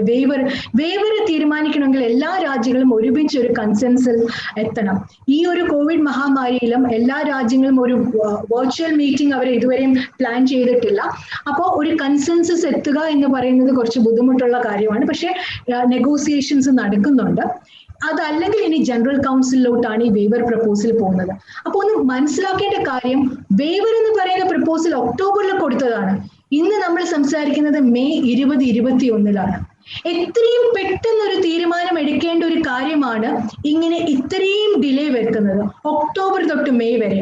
ഈ ഗതിക്ക് പോയാൽ ശരിക്കും പറഞ്ഞാൽ ഈ വർഷവും വേവറിൽ ഒരു തീരുമാനം ഉണ്ടാവില്ല. അപ്പൊ നമ്മൾ പറയുന്നത് വേവർ ആണ് ഏറ്റവും ഒരു പോസിബിൾ സൊല്യൂഷൻ എന്ന് പറയുമ്പോൾ, അമേരിക്ക സപ്പോർട്ട് ചെയ്യാമെന്ന് പറയുമ്പോൾ it will not create wonders. Because ഇനിയും ഒരുപാട് ലീഗൽ ബാരിയേഴ്സ് ഉണ്ട്. അപ്പൊ നമ്മൾ ഏറ്റവും ഇമ്മീഡിയറ്റ് ആയിട്ട് ചെയ്യാനുള്ളത് വേവർ എന്ന പ്രപ്പോസൽ ട്രിപ്സ് കൗൺസിൽ എടുക്കുകയും അതൊരു കൺസെൻസസ് ഫോമിൽ എടുക്കുകയും ചെയ്യുക. അല്ലെങ്കിൽ ഇനി അടുത്ത ലെവലിലോട്ടാണത് പോകുന്നത്, വീണ്ടും അത് ഡിലേയിങ് ടാക്ടിക്സ് ആണ് വരുന്നത്. Thank you ma'am.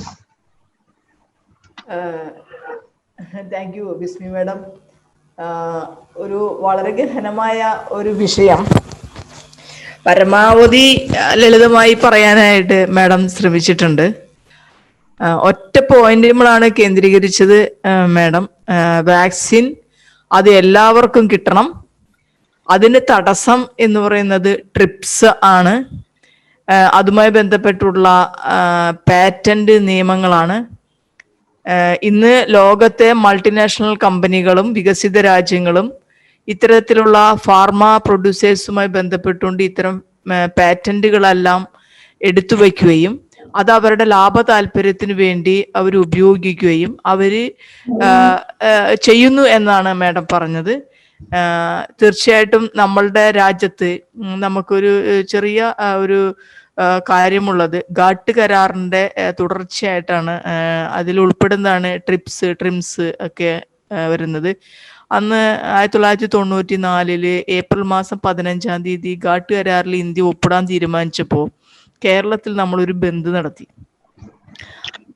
കേരളത്തില് ജനങ്ങള് വളരെ ശാസ്ത്രീയമായിട്ടുള്ള ബോധത്തിൽ മറ്റേതൊരു സൊസൈറ്റിനേക്കാളും ഡെവലപ്പ് ചെയ്തത് കൊണ്ട് തന്നെ ആ ബന്ദ് ജനങ്ങൾ ഹൃദയത്തിൽ സ്വീകരിച്ച ഒരു ബന്ധാണ്. മറ്റു ബന്ധുകളിൽ നിന്ന് വളരെ വ്യത്യസ്തവുമായിരുന്നു.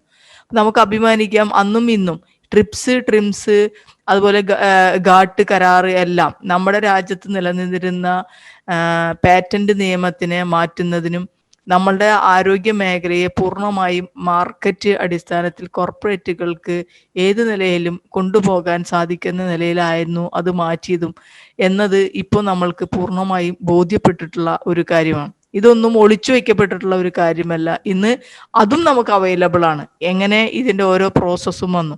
നമ്മുടെ രാജ്യത്ത് നിലനിന്നത് പ്രോസസ് പാറ്റന്റ് ആയിരുന്നു, അല്ലേ ബിസ്മി മാഡം? അത് ഇന്ന് ഒരു പ്രൊഡക്റ്റ് പാറ്റന്റിലേക്ക് മാറിയിരിക്കുകയാണ്. പ്രോസസ് ലോകത്തിലെ തന്നെ ഏറ്റവും വില കുറഞ്ഞ് മരുന്നുകൾ നമ്മുടെ രാജ്യത്താണ് വിൽപ്പന നടത്തിയിരുന്നത്. അത് ഈ പ്രോസസ് പാറ്റന്റ് നിലനിന്നിരുന്നുകൊണ്ടാണ്.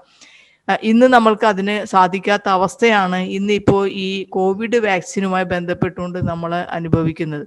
അതോടൊപ്പം മാഡം പറഞ്ഞൊരു കാര്യമുണ്ട്, പബ്ലിക് മണി യൂസ് ചെയ്തിട്ട് നമ്മൾ ഇത്തരം വാക്സിൻ നിർമ്മിച്ചിട്ട് അത് ജനങ്ങൾക്ക് എല്ലാവർക്കും ഈ വാക്സിൻ എത്തിക്കുന്നതിന് സർക്കാരിന്റെ ഭാഗത്തു നിന്ന് ഉണ്ടാകേണ്ട ഒരു തീരുമാനമാണ് ഇതിൽ ഏറ്റവും പ്രധാനപ്പെട്ട. അല്ലെങ്കിൽ ഒരു കാര്യം കൂടി, നമുക്ക് ഇത്തരം രോഗങ്ങൾ ഉണ്ടാകുന്നത് തന്നെ ലാഭം സമ്പാദിക്കുന്നതിന് വേണ്ടി ഫാർമ കമ്പനികൾ ഉപയോഗിക്കുന്നു എന്ന് പറയുന്നതാണ് നമ്മൾ കാണുന്ന ഒരു കാഴ്ച. അപ്പോൾ തീർച്ചയായിട്ടും ഈ വിഷയവുമായി ബന്ധപ്പെട്ടുകൊണ്ട് അതിലെനിക്ക് മനസ്സിലായ കാര്യങ്ങളാണ് ഞാൻ നിങ്ങളോട് പങ്കുവച്ചത്. അതിൽ നിങ്ങൾക്ക് എല്ലാവർക്കും ചർച്ചയിൽ പങ്കെടുക്കാം, അഭിപ്രായങ്ങൾ പറയാം. മറുപടി എന്തെങ്കിലും പറയേണ്ടതുണ്ടെങ്കിൽ ബിസ്മി മാഡം ആ വിഷയവുമായി ബന്ധപ്പെട്ടുകൊണ്ട് മറുപടി പറയും. ബിസ്മി മാഡം, എനിക്ക് ഒരു സംശയമുള്ളതേ, ചിലപ്പോൾ ഒരു ബാലിശമായ സംശയമായിരിക്കാം. ഈ നമ്മളിപ്പം ഇപ്പം കോവിഷീൽഡ്, കോവാക്സിൻ, ഫൈസർ, അങ്ങനെ ഒത്തിരി ആയിട്ടുള്ള വാക്സിനുകൾ നമുക്കിപ്പോൾ ലഭ്യമാണ്. ഞാൻ ചോദിക്കുന്നത്, ഈ വാക്സിൻ ഇപ്പം കോവാക്സിൻ ആട്ടെ, കോവിഷീൽഡ് ആട്ടെ, ഇതിന്റെ ഒരു ഫോർമുല ഉണ്ടല്ലോ, അതൊരു കോമൺ ഫോർമുലയാണോ അതോ ഇവര് എക്സ്ക്ലൂസീവ് ആയിട്ട് വികസിപ്പിച്ചെടുത്ത ഫോർമുലയാണോ? ഉദാഹരണത്തിന് ഫൈസറിന്റെന്നോ അല്ലെങ്കിൽ വെളിയിൽ നിന്നോ അതിന്റെ ഫോർമുലയുടെ ഇത് ഇങ്ങോട്ട് മേടിച്ചിട്ട് ഇവരിവിടെ പ്രൊഡക്ഷൻ ചെയ്യുന്നതാണോ അതോ ഇവർ എക്സ്ക്ലൂസീവ് ആയിട്ട് ഈ ഒരു മരുന്നിന്റെ കണ്ടന്റിന്റെ ഫോർമുല ഇവർ തന്നെ ഡെവലപ്പ് ചെയ്ത് എടുത്തതാണോ? ഇത് കോവാക്സിൻ എക്സ്ക്ലൂസീവ് ഡെവലപ്പ് ചെയ്തെടുത്തതാണ്? അതെ, കോവാക്സിൻ ഞാൻ തുടക്കത്തിലൊരു സ്ലൈഡ് സാറിനെ കാണിച്ചു. mRNA വാക്സിൻസ്, DNA വാക്സിൻസ് എന്നൊക്കെ പറഞ്ഞിട്ടൊരു, അതാണ് അതിന്റെ ഒരു ബേസ്, വാക്സിന്റെ ബേസ് അതാണ്. അപ്പൊ അതിൽ നിന്നാണ് അവർ വാക്സിൻസ് ഉണ്ടാക്കുന്നത്. അതാണ് അവരുടെ ടെക്നിക്കൽ നോഹോ എന്ന് പറയുന്നത്. ഈ ടെക്നിക്കൽ നോഹോ അവർ ഇങ്ങോട്ട് കൊടുത്തിട്ടില്ല, അത് അവരുടെ സ്വന്തം തന്നെയാണ്. അവിടെയാണ് നമുക്ക് വിഷയം വരുന്നത്. അത് അവരുടെ സ്വന്തം തന്നെയാണ്. അവരിൽ അതാരുടെ പേറ്റന്റ് ഹോൾഡ് ചെയ്യുന്ന, മോഡേണ ആണെങ്കിൽ മോഡേണ, ഫൈസർ ആണെങ്കിൽ ഫൈസർ, അവരുടെ തന്നെ, റോഷന്റെ ആണെങ്കിൽ റോഷ്, അവർ തന്നെയാണ് ഹോൾഡ് ചെയ്യുന്നത്. ഏറ്റവും വലിയൊരു പ്രശ്നം വെച്ചാൽ പേറ്റന്റ് ഫയൽ ചെയ്യുമ്പോൾ ഡീറ്റെയിൽസ്, പേറ്റന്റ് ആപ്ലിക്കേഷൻ ഫയൽ ചെയ്യുമ്പോൾ സർ ഡീറ്റെയിൽസ് എല്ലാം ഫയൽ ചെയ്യണം. എന്താണ് വാക്സിന്റെ പേര്? ഞാൻ നേരത്തെ പറഞ്ഞു മോഡേണയ്ക്ക് 5 പേറ്റന്റ് ഫയൽ ചെയ്തെന്ന് ഞാൻ പറഞ്ഞു. ഓരോ ഒരു ഫയൽ ചെയ്യുന്നത് ഓരോ രീതിയാണ്. അപ്പൊ ഓരോ കാര്യങ്ങൾക്ക് ഇപ്പൊ സെൽ ലൈൻ ആയിരിക്കും അവർ കൊടുക്കുന്നത്, അല്ലെങ്കിൽ അവരുടെ mRNA ടെക്നോളജിക്ക് ആയിരിക്കും അവർ ഫയൽ ചെയ്യുന്നത്. അപ്പൊ ഓരോ ഡിഫറെന്റ് രീതിക്കാണ് അവർ കൊടുക്കുന്നത്. അപ്പൊ യഥാർത്ഥത്തിൽ പേറ്റന്റ് ആപ്ലിക്കേഷന് കംപ്ലീറ്റ് ആയിട്ടും ടെക്നോളജിക്കൽ നോ ഹൗ ഓപ്പൺ ആണ് സർ. നമ്മൾ ആപ്ലിക്കേഷനിൽ ഓപ്പൺ ആയിട്ടാണ് അത് കൊടുക്കുന്നത്. അത് പേറ്റന്റ് സ്പെസിഫിക്കേഷൻ എന്ന് പറയും, ക്ലെയിംസ് എന്ന് പറയും, ഇതെല്ലാം ഓപ്പൺ ആണ്. പക്ഷെ ഇവിടെ വരുന്ന ഒരു സിറ്റുവേഷൻ ഞാൻ നേരത്തെ പറഞ്ഞു, ട്രേഡ് സീക്രട്സും ഉണ്ട്. അപ്പൊ ഈ ടെക്നിക്കൽ നോ ഹൗ ട്രേഡ് സീക്രട്സിനോടും പോവും. യഥാർത്ഥ ടെക്നിക്കൽ നോ ഹൗ അവരിത് പറയത്തുമില്ല, കുറച്ചൊന്ന് വിഡ്രോ ചെയ്യും. അപ്പൊ ഇതൊക്കെയാണ് പറയുന്നത്. നമ്മൾ യഥാർത്ഥത്തിൽ പേറ്റന്റ് ആപ്ലിക്കേഷൻ പൂർണ്ണമായും നമ്മൾ ഫയൽ ചെയ്യുകയാണെങ്കിൽ it is known to everyone. Patent ഒരു ബേസ് നോളജും അത് തന്നെയാണ്. അവിടെ നിന്ന് ഇനി അടുത്തൊരാൾക്ക് റിസർച്ചിന് മുന്നോട്ട് പോകാം. പക്ഷെ ഇവിടെ നമ്മൾ കാണുന്നത് അടുത്തൊരാൾ മുന്നോട്ട് പോകുന്നതിന് പകരം അവിടെയും ഒരു ബാരിയർ ക്രിയേറ്റ് ചെയ്യുവാണ്. ഞാൻ നേരത്തെ ഒരു സ്ഥലത്ത് കാണിച്ചു, ഒരു ഡ്രഗ് അവർ ചെയ്യുന്നതേ ഉള്ളൂ, ഒരു 95% പോലും ആയിട്ടില്ല, ഓൾറെഡി പേറ്റന്റ് ഫയൽ ചെയ്ത് കഴിഞ്ഞു. അപ്പൊ ഇതൊക്കെയാണ് ഒരു ടെക്നിക്സ് എന്ന് പറയുന്നത്. നമ്മുടെ ഒരു നിയമത്തിനെ തന്നെ പ്രശ്നത്തിലാക്കാൻ വേണ്ടിയിട്ട് അവർ ചെയ്യുന്നതാണ്. അപ്പോൾ നമ്മൾ ആവശ്യപ്പെടുന്നത് ടെക്നോളജിക്കൽ നോ ഹൗ കൂടെ ഷെയർ ചെയ്തിട്ട്, ഇപ്പോ നമ്മൾ എഗ്രിമെന്റ് നമ്മൾ കൊടുക്കുമ്പോൾ അവർക്ക് അവർ ടെക്നോളജിക്കൽ നോ ഹൗ കൊടുക്കത്തില്ല. പക്ഷെ ഇവിടെ ടെക്നോളജിക്കൽ നോ ഹൗ കൂടെ കൊടുത്തിട്ട് നമ്മുടെ മാനുഫാക്ചറേഴ്സിനെ എക്വിപ്ഡ് ആക്കുക. സർ, നമുക്ക് ഇന്ത്യൻ ജനറിക് കമ്പനി എന്ന് പറയുന്നത് വളരെ സ്ട്രോങ് ആണ്. ഇന്ത്യൻ ഫാർമ കമ്പനി വളരെ സ്ട്രോങ് ആണ്. പുറം രാജ്യങ്ങളിലെ ഇന്ത്യൻ ഫാർമ കമ്പനീസിനെ നമ്മൾ കാണുകയും അവരോട് ഡ്രഗ്സ് ഉണ്ടാക്കാൻ പറയുകയാണ് ചെയ്യുന്നത്.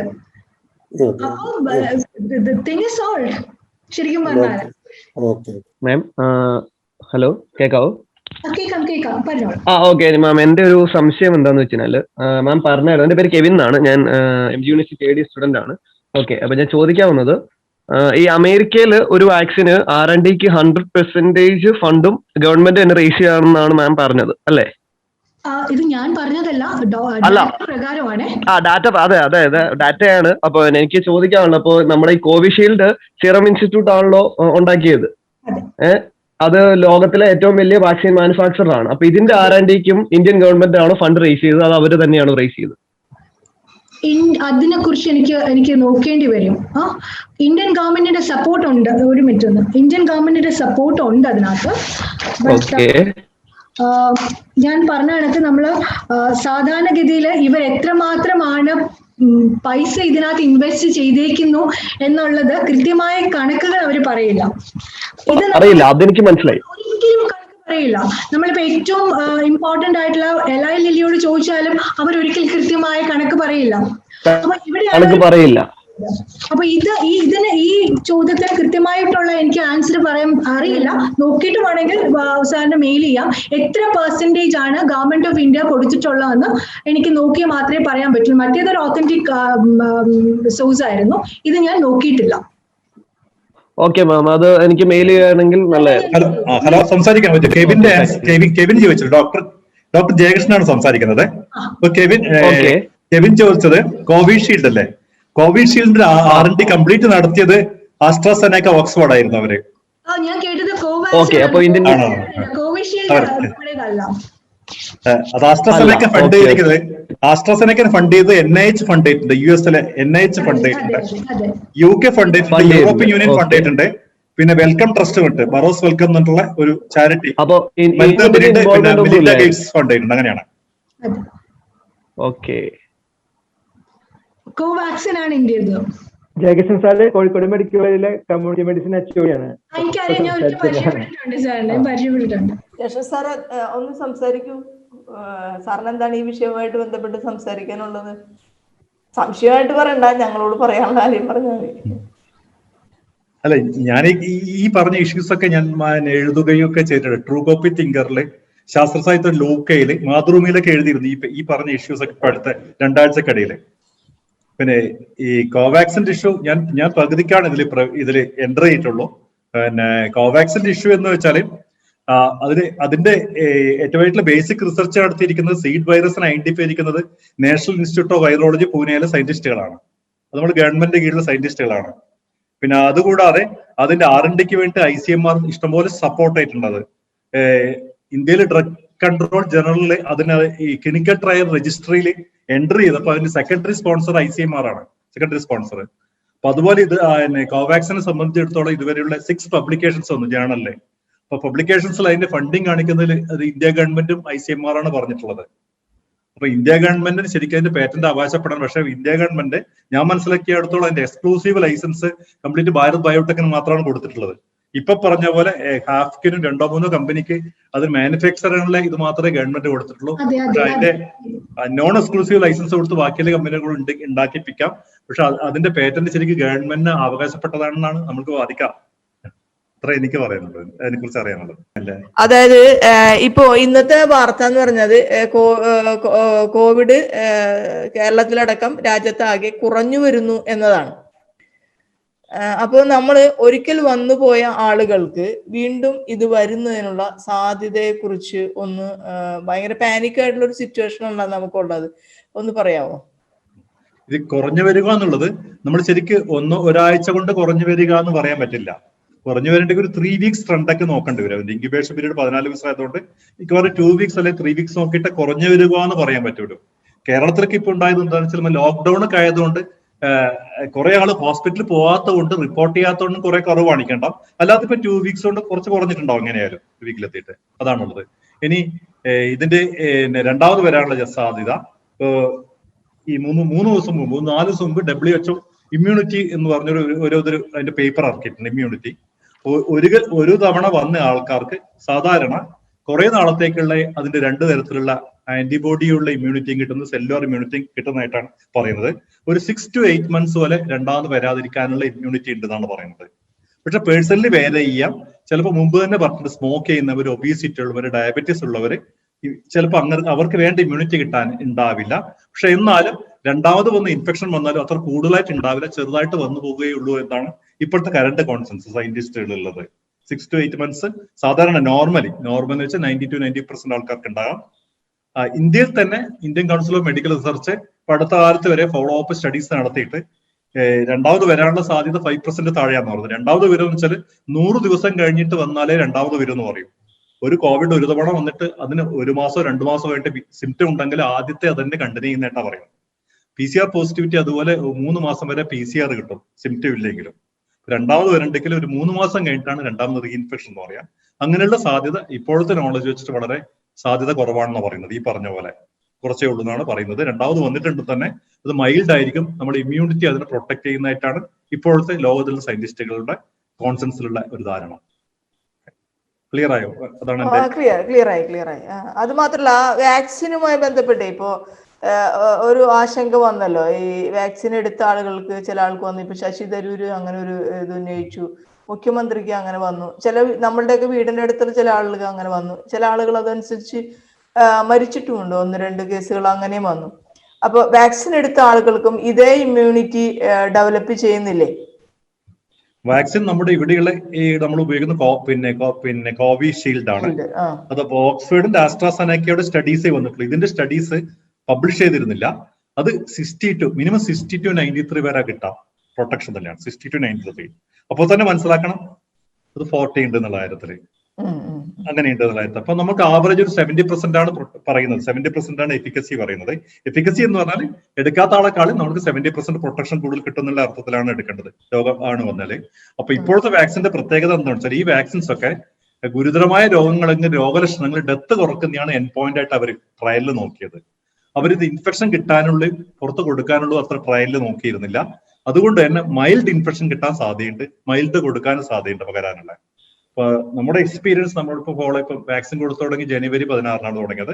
അതുവരെ ഒരു കുറെ പേർക്ക് ഡോക്ടേഴ്സ് നമ്മൾ ഫോളോ അപ്പ് ചെയ്യുന്ന പല ആൾക്കും കിട്ടിയിട്ടുണ്ടെങ്കിൽ തന്നെ അവർക്ക് സീരിയസ് ആയിട്ട് ഉണ്ടായിട്ടില്ല. മൈൽഡ് സിംറ്റം ജലദോഷം, തൊണ്ടവേദന അങ്ങനെയൊക്കെ ഉള്ളൂ. പല ഹൗസൻസ്, നേഴ്സുമാർക്ക്, ഡോക്ടേഴ്സിനൊക്കെ കിട്ടിയിട്ടുണ്ട്. അവർക്ക് സീരിയസ് ആയിട്ട് നമ്മുടെ അറിവിൽ കൂടുതലായിട്ട് ഉണ്ടായിട്ടില്ല, റെയർ ആയിട്ട് ഉണ്ടാകാം, അത്രേ ഉള്ളൂ. വാക്സിൻ ഒരിക്കലും 100% അല്ല, 100% അല്ല. പക്ഷെ നമ്മൾക്ക് വേറെ ഒന്നും ഇല്ലാതിരിക്കുമ്പോൾ ഏറ്റവും നല്ല ഒരു ഡിഫൻസ് ആയിട്ട് വാക്സിൻ മാത്രമേ ഉള്ളൂ എന്നാണ്. വേറൊരു ഡ്രഗ് ഇല്ല, ട്രീറ്റ്മെന്റ് ഇല്ല. വളരെ എന്താ പറയുക, കാട്ടുതീ പോലെ പടരുമ്പോൾ നമ്മൾക്ക് ആകെയുള്ള ഒരു ഇത് മാത്രമേ ഉള്ളൂ. മറ്റാർക്കെങ്കിലും എന്തെങ്കിലും ഉണ്ടോ സംസാരിക്കാൻ? എനിക്കൊരു കാര്യം പറയാനുള്ളത്, ഇപ്പൊ DRDO വികസിപ്പിച്ചെടുത്ത ഒരു മരുന്നുണ്ടല്ലോ, അതില് പലതരത്തിലുള്ള കാര്യങ്ങള് അതിനകത്ത് പറയുന്നുണ്ട്. അത് അത്ര ഫലപ്രദമല്ല എന്നുള്ള രീതിയിലൊക്കെ കാര്യങ്ങൾ വരുന്നുണ്ട്. അതിനെ പറ്റിയിട്ടുള്ള ഒരു ആർക്കെങ്കിലും ഒന്ന് വിശദീകരിച്ചു തരാൻ സാധിക്കും? DRDOയുടെ മരുന്നുകൾ അത് എഫക്റ്റീവ് ആണോ? എഫിക്കസിയെ കുറിച്ച് അറിയില്ല, ബട്ട് അപ്രൂവൽ കൊടുത്തിട്ടുണ്ട്. ബട്ട് എത്രത്തോളം എഫിഷ്യന്റ് ആണ് എന്നുള്ളതിൽ റിപ്പോർട്ട്സ് അവൈലബിൾ അല്ല, ബട്ട് അപ്രൂവൽ നമ്മൾ കൊടുത്തിട്ടുണ്ട്. അതിനെക്കുറിച്ച് ഒരുപാട് വിവാദങ്ങൾ വരുന്നുണ്ട്. അത് എഫക്റ്റീവ് അല്ല എന്നുള്ള രീതിയിലുള്ള കാര്യങ്ങളാണ് അത് വരുന്നത് മരുന്ന്. ഇന്നത്തെ പേപ്പറിലും കിടക്കുന്നത് വെച്ചാൽ ഓക്സിജൻ ഷോർട്ടേജ് ഉള്ള അല്ലെങ്കിൽ ഫേസ് ചെയ്യുന്ന പേഷ്യൻസിന്, അക്യൂട്ടായിട്ട് ഓക്സിജൻ പ്രശ്നം ആവുന്ന പേഷ്യൻസിന് ഒരു പാസിഫൈങ് ആയിട്ടൊരു ഡ്രഗ് ആണ് എന്നാണ്. നമ്മുടെ ചാറ്റിൽ കുറച്ച് പേര് പറഞ്ഞിട്ടുണ്ട് കുറച്ച് കാര്യങ്ങള്. അവരിവിടെ ഉണ്ടോ ഇല്ലയോ അറിയില്ല, പക്ഷെ ചാറ്റില് വന്നിട്ടുള്ള ഒന്ന് വായിക്കൂ ചാറ്റിലുള്ളതാ. ഞാൻ നോക്കാം. ബിസ്മി മാഡത്തിന് അതിന് മറുപടി പറയണമെങ്കിൽ പറയാം. അപ്പൊ അവരത് ആഗ്രഹിക്കുന്നുണ്ടാവുമല്ലോ. ക്വസ്റ്റ്യൻസ് ആയിട്ടൊന്നുമില്ല അഭിപ്രായം, ഞാൻ വായിച്ചു. അത് ക്വസ്റ്റ്യൻസ് ആയിട്ടൊന്നും ഇല്ല അതിനകത്ത് അഭിപ്രായം. ഇതുവരെ ഫ്രീ ആയിട്ടാണ് വാക്സിൻ കൊടുത്തിരുന്നത്, ഇപ്പൊ മാത്രം എന്താണ് ഇത്ര പ്രശ്നം വരുന്നത് എന്ന് അങ്ങനെ ഒരു ചോദ്യം കണ്ടുവരുന്നു. അതൊന്നുകൂടി ഒന്ന് പറയുകയാണെങ്കിൽ. അയ്യോ, അത് മൊത്തം പറയണം. ഓക്കെ, ഈ DRDOയുടെ വാക്സിനെ കുറിച്ച്, അതൊരു പൗഡേർഡ് വാക്സിൻ ആണ്, പൗഡർ ഫോമിലാണ് തരുന്നത്. എനിക്ക് അറിയാവുന്ന ഒരു ഇത് വെച്ചിട്ട് അത് എമർജൻസി യൂസിനാണ് ഇപ്പോൾ കൊടുത്തേക്കുന്നത്. പിന്നെ ഹോസ്പിറ്റലൈസ്ഡ് ആയിട്ടുള്ള പേഷ്യൻസിന് വേണ്ടിയാണ് മെയിൻ ആയിട്ട് റെക്കമെൻഡ് ചെയ്യുന്നത്, എമർജൻസി ആയിട്ട് കൊടുക്കുന്നത്, അവർക്ക് ഫാസ്റ്റ് ആയിട്ട് റിക്കവർ ചെയ്യാനായിട്ട്. ഈ ഓക്സിജൻ ഡിപ്പെൻഡൻസ് കുറയ്ക്കാനുള്ള ഒരു ഡ്രഗ് ആയിട്ടാണ് നിലവിൽ 2DG എന്നാണ് അതിന്റെ പേര്, ഈ DRDOയുടെ വാക്സിൻ കൊടുക്കുന്നത്. എന്ന് പറഞ്ഞാൽ അത് ഈ പറഞ്ഞ പോലെ 80% ഇമ്മ്യൂണിറ്റി തരുമെന്ന് ഇവര് ഒരു ഗ്യാരണ്ടി തരുന്നില്ല. പക്ഷെ പേഷ്യൻസിന് ഇത് ഹെൽപ്ഫുൾ ആയിരിക്കും എന്നാണ് ഇപ്പോ ഒരു ഹൈദരാബാദിലെ ലാബിൽ വെച്ച് DRDOയുടെ ഏജൻസ് ഒക്കെ കൺഫേം ചെയ്തേക്കുന്ന ഒരു ന്യൂസ് അതാണ്. പക്ഷെ അതിന് WHO അംഗീകാരം കിട്ടിയിട്ടുണ്ടാവും. ഇത് ഇന്ത്യൻ ഹെൽത്ത് ഇൻസ്റ്റിറ്റ്യൂട്ട് ഒക്കെ അംഗീകരിച്ചേക്കുന്ന ഒരു സംഭവമാണ്.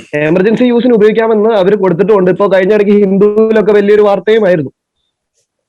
അല്ലെ, ICMRന്റെ അപ്രൂവലും ആയിട്ടുണ്ടോ? ICMRന്റെ അംഗീകാരം കിട്ടിയിട്ടുണ്ടാവും. ICMRന്റെ അംഗീകാരം കിട്ടിയിട്ടുണ്ടോ എന്ന് അവർ ക്ലിയർ ആയിട്ട് പറഞ്ഞിട്ടില്ല.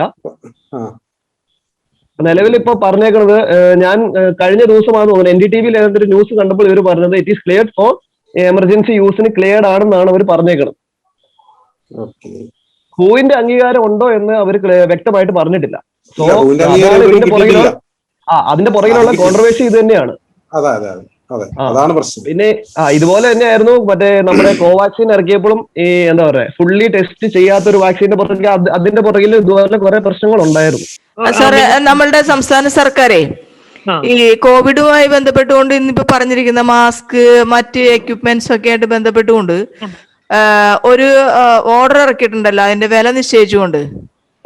അപ്പൊ സാറിന്റെ ഒരു പോസ്റ്റ് അതിൽ കണ്ടു. നമ്മൾക്കത് വലിയ നഷ്ടമാവും ഉണ്ടാകാം. സാധാരണ കേരളത്തിൽ അതൊരു വില നിശ്ചയിക്കുമ്പോൾ അത് എസെൻഷ്യൽ കമ്മോഡിറ്റീസ് ആക്ട് എന്നുള്ള രീതിയിൽ അത് വില നിശ്ചയിക്കപ്പെടുമ്പോൾ നമുക്കതിലൊരു സന്തോഷമാണല്ലോ ഉണ്ടാവേണ്ടത്. പക്ഷെ അതിന്റെ ഒരു വ്യത്യസ്തമായിട്ടുള്ളൊരു പോസ്റ്റ് സാറിന്റെ കണ്ടു. എന്താണ് അതിൽ സാറിന് പറയാനുള്ളത്?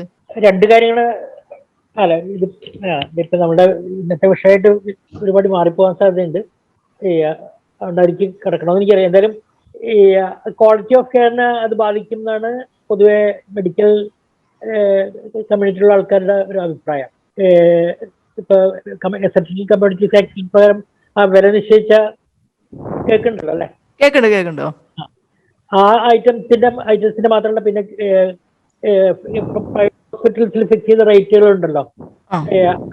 ആ റേറ്റുകൾ വെച്ചിട്ട് പ്രൈവറ്റ് ഹോസ്പിറ്റലിൽ ഇപ്പൊ ഇരിക്കുന്ന ഒരു ക്വാളിറ്റിയിലുള്ള കെയർ കൊടുക്കാൻ പ്രയാസമായിരിക്കും. അത് അൾട്ടിമേറ്റ്ലി പേഷ്യന്റ് കെയറിന്റെ ക്വാളിറ്റിനെ ബാധിക്കും. അത് സ്വാഭാവികമായിട്ടും ഡെത്ത് റേറ്റ് കൂടുന്നതിലേക്ക് ആയിരിക്കും അൾട്ടിമേറ്റ്ലി വരിക എന്നുള്ളതാണ് ചുരുക്കി പറഞ്ഞാൽ അതിന്റെ ഒരു. ഓക്കെ, ഇനി എന്തെങ്കിലും കൺക്ലൂഡ് ചെയ്ത് സംസാരിക്കാനുണ്ടോ? പ്രത്യേകിച്ചൊന്നുമില്ല. കാരണം നമ്മൾ ഇപ്പൊ ഇനി അടുത്ത് ഫേസ് ചെയ്യാൻ പോകുന്ന പുതിയ വാക്സിൻ പോളിസിയാണ്. മെയ് 1 മുതൽ പുതിയ വാക്സിൻ പോളിസി ആണല്ലോ. നമ്മള് പുതിയ വാക്സിൻ പോളിസിയിലോട്ടാണല്ലോ നമ്മൾ കാലെടുത്ത് വെച്ചിരിക്കുന്നത്. അതായത് 50% സെൻട്രും 50% സ്റ്റേറ്റും. അതിൽ സ്റ്റേറ്റിന് നിശ്ചയിക്കാം ആരുമായിട്ട് മുന്നോട്ട് പോകാം, ആരുമായിട്ട് സഹകരിച്ച് മുന്നോട്ട് പോകാം. ഡയറക്ട്ലി മാനുഫാക്ചറേഴ്സ് നിന്ന് ഡയറക്റ്റ് ആയിട്ട് മേടിക്കണമെങ്കിൽ മേടിക്കാം എന്നുള്ള വാക്സിൻ പോളിസിയിലോട്ടാണ് പോകുന്നത്. ഇവിടെ എല്ലാം നമ്മൾ വരുന്നതെന്ന് വെച്ചാൽ അഫോർഡ് ചെയ്യാൻ ഇപ്പോൾ സ്റ്റേറ്റ്സ് എല്ലാവരും ലക്ലി ഭൂരിഭാഗം സ്റ്റേറ്റ് ഗവൺമെന്റ്സും പറയുന്നു ഫ്രീ ആയിട്ടാണ് കൊടുക്കാൻ പോകുന്നത് ഫ്രീ ആയിട്ടാണ് അവർ കൊടുക്കാൻ ഉദ്ദേശിക്കുന്നത് എന്നാണ് അവർ പറയുന്നത്. May be let us hope for the best. അങ്ങനെ നമുക്ക് ആലോചിക്കാം, നമ്മൾക്ക് പ്രതീക്ഷിക്കാം. അതെ, ഓരോ സ്റ്റേറ്റുകൾക്കും ഇന്ത്യയിൽ ഇത്രയും പൈസ കൊടുത്ത് വാങ്ങിക്കാന്ന് പറഞ്ഞ് ഇപ്പോഴത്തെ ഒരു കണ്ടീഷനിൽ ചിലപ്പോൾ അവർ റിസ്ക് എടുക്കും. പക്ഷെ അത് അത്ര എളുപ്പമല്ല. സെന്റർ തന്നെയാണ്. സെന്റർ ജനങ്ങൾക്ക് അവരുടെ ആരോഗ്യം സംരക്ഷിക്കുന്നതിനുള്ള ഒരു ഉത്തരവാദിത്വത്തിൽ നിന്ന് പുറകോട്ട് പോകുന്നതും കൂടിയായിട്ട് ബന്ധപ്പെട്ടാണ് ഇത്തരം പ്രശ്നങ്ങൾ നമുക്ക് ഉണ്ടാകുന്നത്. അപ്പൊ സ്റ്റേറ്റുകൾക്ക് എല്ലാവർക്കും ഇത്തരത്തിലുള്ള കാര്യങ്ങൾ ചെയ്യാനായിട്ട് കഴിഞ്ഞില്ലെങ്കിൽ ജനങ്ങൾ വലിയ രീതിയിലുള്ള ദുരിതത്തിലേക്ക് തന്നെയായിരിക്കും ഇനിയും എത്താൻ പോകുന്നത്. ഇപ്പൊ നമ്മൾക്ക് 1ാം ഘട്ടം, 2ാം ഘട്ടം, ഇനി ജനിതക മാറ്റങ്ങൾ, ഇതൊക്കെ ആളുകൾക്ക് വലിയ രീതിയിലുള്ള ഭയം ഉണ്ടാക്കുന്നതാണ്. ഇന്നത്തെ ഈ സെമിനാർ വളരെ നല്ല രീതിയിൽ മാഡം പ്രസന്റ് ചെയ്തു. ബാക്കി ഇടപെട്ട് സംസാരിച്ചവരൊക്കെ വളരെ നല്ല രീതിയിൽ സംസാരിച്ചു. അടുത്തായിട്ട് ഇതിന് നന്ദി അറിയിക്കുന്നതിന് വേണ്ടിയിട്ട് പ്രിൻസ് ചന്ദ്രധാര മാഡം. ബഹുമാനപ്പെട്ട അധ്യക്ഷൻ, സ്വാഗതം പറഞ്ഞത് അജേഷ് കുമാറാണ്. നമുക്ക് സജീവ് അന്തിക്കാട് എന്ന് വരാൻ പറ്റിയില്ല, അതുകൊണ്ട് അജേഷ് കുമാറിന് വളരെയധികം നന്ദിയുണ്ട്. ഇത് റെക്കോർഡ് ചെയ്ത് പിന്നെ കോ ഹോസ്റ്റായിട്ട് ചെയ്തു. ഇതില് വളരെയധികം നന്ദി പറയുന്നു. ചികിത്സാ നിധിയുടെ പേരിൽ ഞാൻ നന്ദി പറയുകയാണ്. ഇനി ഇത് ഡോക്ടർ ബിസ്മിയാണ് എടുത്തു പറയേണ്ടത്. ഡോക്ടർ ബിസ്മി ഇതിനു മുൻപും ചികിത്സാ നിധിയോട് ബന്ധപ്പെട്ട് ഒരുപാട്, ഞാൻ എറണാകുളം ലോ കോളേജിലാണ് ബിസ്മി മാഡത്തിന്റെ പ്രഭാഷണം കേട്ടിരിക്കുന്നത്. ഇപ്പോ ഇവിടെ വെച്ചും അത് രണ്ടും വളരെ പ്രയോജനപ്രദമാണ്. മാത്രമല്ല ഇപ്പോ എറണാകുളം ലോ കോളേജിലാണെന്ന് വെച്ചാൽ അധികവും ലോ സൈഡും അതൊക്കെയാണെന്ന് വെച്ചാൽ ഒട്ടും നമുക്ക് അങ്ങോട്ട് സാധാരണ അധ്യാപകർക്ക് അതൊന്നും അങ്ങനെ അങ്ങോട്ട് കയറുന്ന ഒന്നല്ല. പക്ഷെ ഇത് എന്ന് പറഞ്ഞു കഴിഞ്ഞാൽ നമുക്ക് കോവിഡ് ഇപ്പോൾ ഇതൊരു കുട്ടിക്ക് പോലും അറിയാം അതിന്റെ ഭീകരത. ഇപ്പോൾ നമ്മുടെ ചുറ്റുപാടും ഓരോ പരിചയത്തിന്റെ ഇടയിലും മരണങ്ങളാണ്. കഴിഞ്ഞ വർഷം നമ്മൾ ഇങ്ങനെ ലോക്ക്ഡൌൺ ഒക്കെ ഉണ്ടായെങ്കിലും ഇത്രയ്ക്കൊരു ഭീതി വന്നിട്ടില്ല. ഇപ്പോൾ ഓരോ ദിവസവും നേരം വെളുക്കുമ്പോൾ നമുക്ക് അറിയാം നമ്മളുടെ പരിചയത്തിൽ നിന്ന് ഓരോരുത്തരായിട്ട് മരിച്ചു വീഴുകയാണ്. നമ്മൾ നേരത്തെ പറഞ്ഞ പോലെ ഇത് കോവിഡ് ബുക്ക് ചെയ്യാൻ വേണ്ടിയിട്ട് കോവിഡ് വാക്സിൻ ബുക്ക് ചെയ്യാനായിട്ട് നോക്കുമ്പോൾ എത്ര പ്രാവശ്യം അതിൻ്റെ ഇന്ന് ഞാൻ വേണമെങ്കിൽ മണിക്കൂറുകളോളം അതിൻ്റെ മുന്നിൽ ഇരുന്നിട്ട് നോക്കിയിട്ടും തൃശ്ശൂർ ഒരു രജിസ്ട്രേഷൻ പോലും നടന്നിട്ടില്ല. പക്ഷെ പേപ്പറിലൊക്കെ വരും കോവിഡ് വാക്സിൻ വന്നിട്ടുണ്ട്, ഇത്രയ്ക്ക് വാങ്ങിച്ചിട്ടുണ്ട്, ഇവിടെയൊക്കെ ഡിസ്ട്രിബ്യൂട്ട് ചെയ്തിട്ടുണ്ട്. പക്ഷെ നമുക്ക് കിട്ടുന്നില്ല. ഓരോരുത്തരും ഓരോ ടൈം പറയും, 2 മണി തൊട്ട് നോക്ക്, 4 മണി തൊട്ട് നോക്ക് എന്നൊക്കെ. അപ്പൊ അതിനൊക്കെ നമ്മളൊരു ആശ്വാസം കിട്ടും. അതിൻ്റെ എന്തൊക്കെയാണ് അതിന് ഇത് പ്രതിവിധി എന്നൊക്കെ അറിയാനും സാധിക്കും. ഇപ്പോഴാണ് അതിൻ്റെ ശരിയായ റീസൺ മനസ്സിലായത്. ബിസ്മി മാഡം നന്ദി, ഒരുപാട് നന്ദി. എന്തായാലും ചികിത്സാനിധിക്ക് വേണ്ടി ഞാൻ നന്ദി പറയുകയാണ്. പിന്നെ മോഡറേറ്റർ ആയത് നമുക്ക് വളരെയധികം പരിചയമുള്ള അഡ്വക്കേറ്റ് ടി.ബി. മിനിയാണ്. ചികിത്സാനിധിയുടെ വൈസ് പ്രസിഡന്റ് ആണ്. എല്ലാ പരിപാടികളിലും മിനി മാഡം പങ്കെടുക്കാറുണ്ട്. നല്ല ഒരു ഇടപെടലായിരുന്നു ഇന്നുണ്ടായിരുന്നത്. പോരാത്തതിന് അഡ്വക്കേറ്റ് ആയതുകൊണ്ടും ഇത് നല്ല രീതിയിൽ തന്നെ കൊണ്ടുപോകാനായിട്ട് സാധിച്ചു. നമുക്ക് സത്യം പറഞ്ഞു കഴിഞ്ഞാൽ ഇതിൽ ഇടപെടലുകൾ വളരെ കുറവായിരുന്നു. ഒരുപാട് സംശയങ്ങൾ ഇനിയും ശരിയായ രീതിയിൽ ഒക്കെ ചോദിക്കാണ്ടായിരുന്നെങ്കിൽ നമുക്ക് കുറേം കൂടിയും നന്നാക്കായിരുന്നു. അതുപോലെ ജയകൃഷ്ണൻ സാറ് ഉണ്ടായിരുന്നെങ്കിൽ കുറച്ചുകൂടെ ഈ അലർജി ഉള്ളവർക്കൊന്നും കോവാക്സിൻ അല്ലെങ്കിൽ വാക്സിൻ എടുക്കില്ല എന്നൊക്കെ പറയുന്നുണ്ട്. അവിടെ ചെല്ലുമ്പോഴൊക്കെ അലർജി ഉണ്ടോ എന്ന് ചോദിക്കും. മെഡിസിൻ്റെ അലർജി, അതുപോലെ കാലാവസ്ഥയുടെ അലർജിയൊക്കെ വരുന്നവർക്ക്. അപ്പൊ അതും കൂടെ ഒന്ന് ചോദിക്കാമായിരുന്നു. പക്ഷെ ഡോക്ടർ പെട്ടെന്ന് നെറ്റില്ലാത്തതുകൊണ്ട് പോയി. അപ്പോൾ മിനിമാമിന് നന്ദി പറയാണ്. ഡോക്ടർക്കും ജയകൃഷ്ണൻ ഡോക്ടർക്കും ചികിത്സാനിധിയുടെ പേരിൽ നന്ദി പറയാണ്.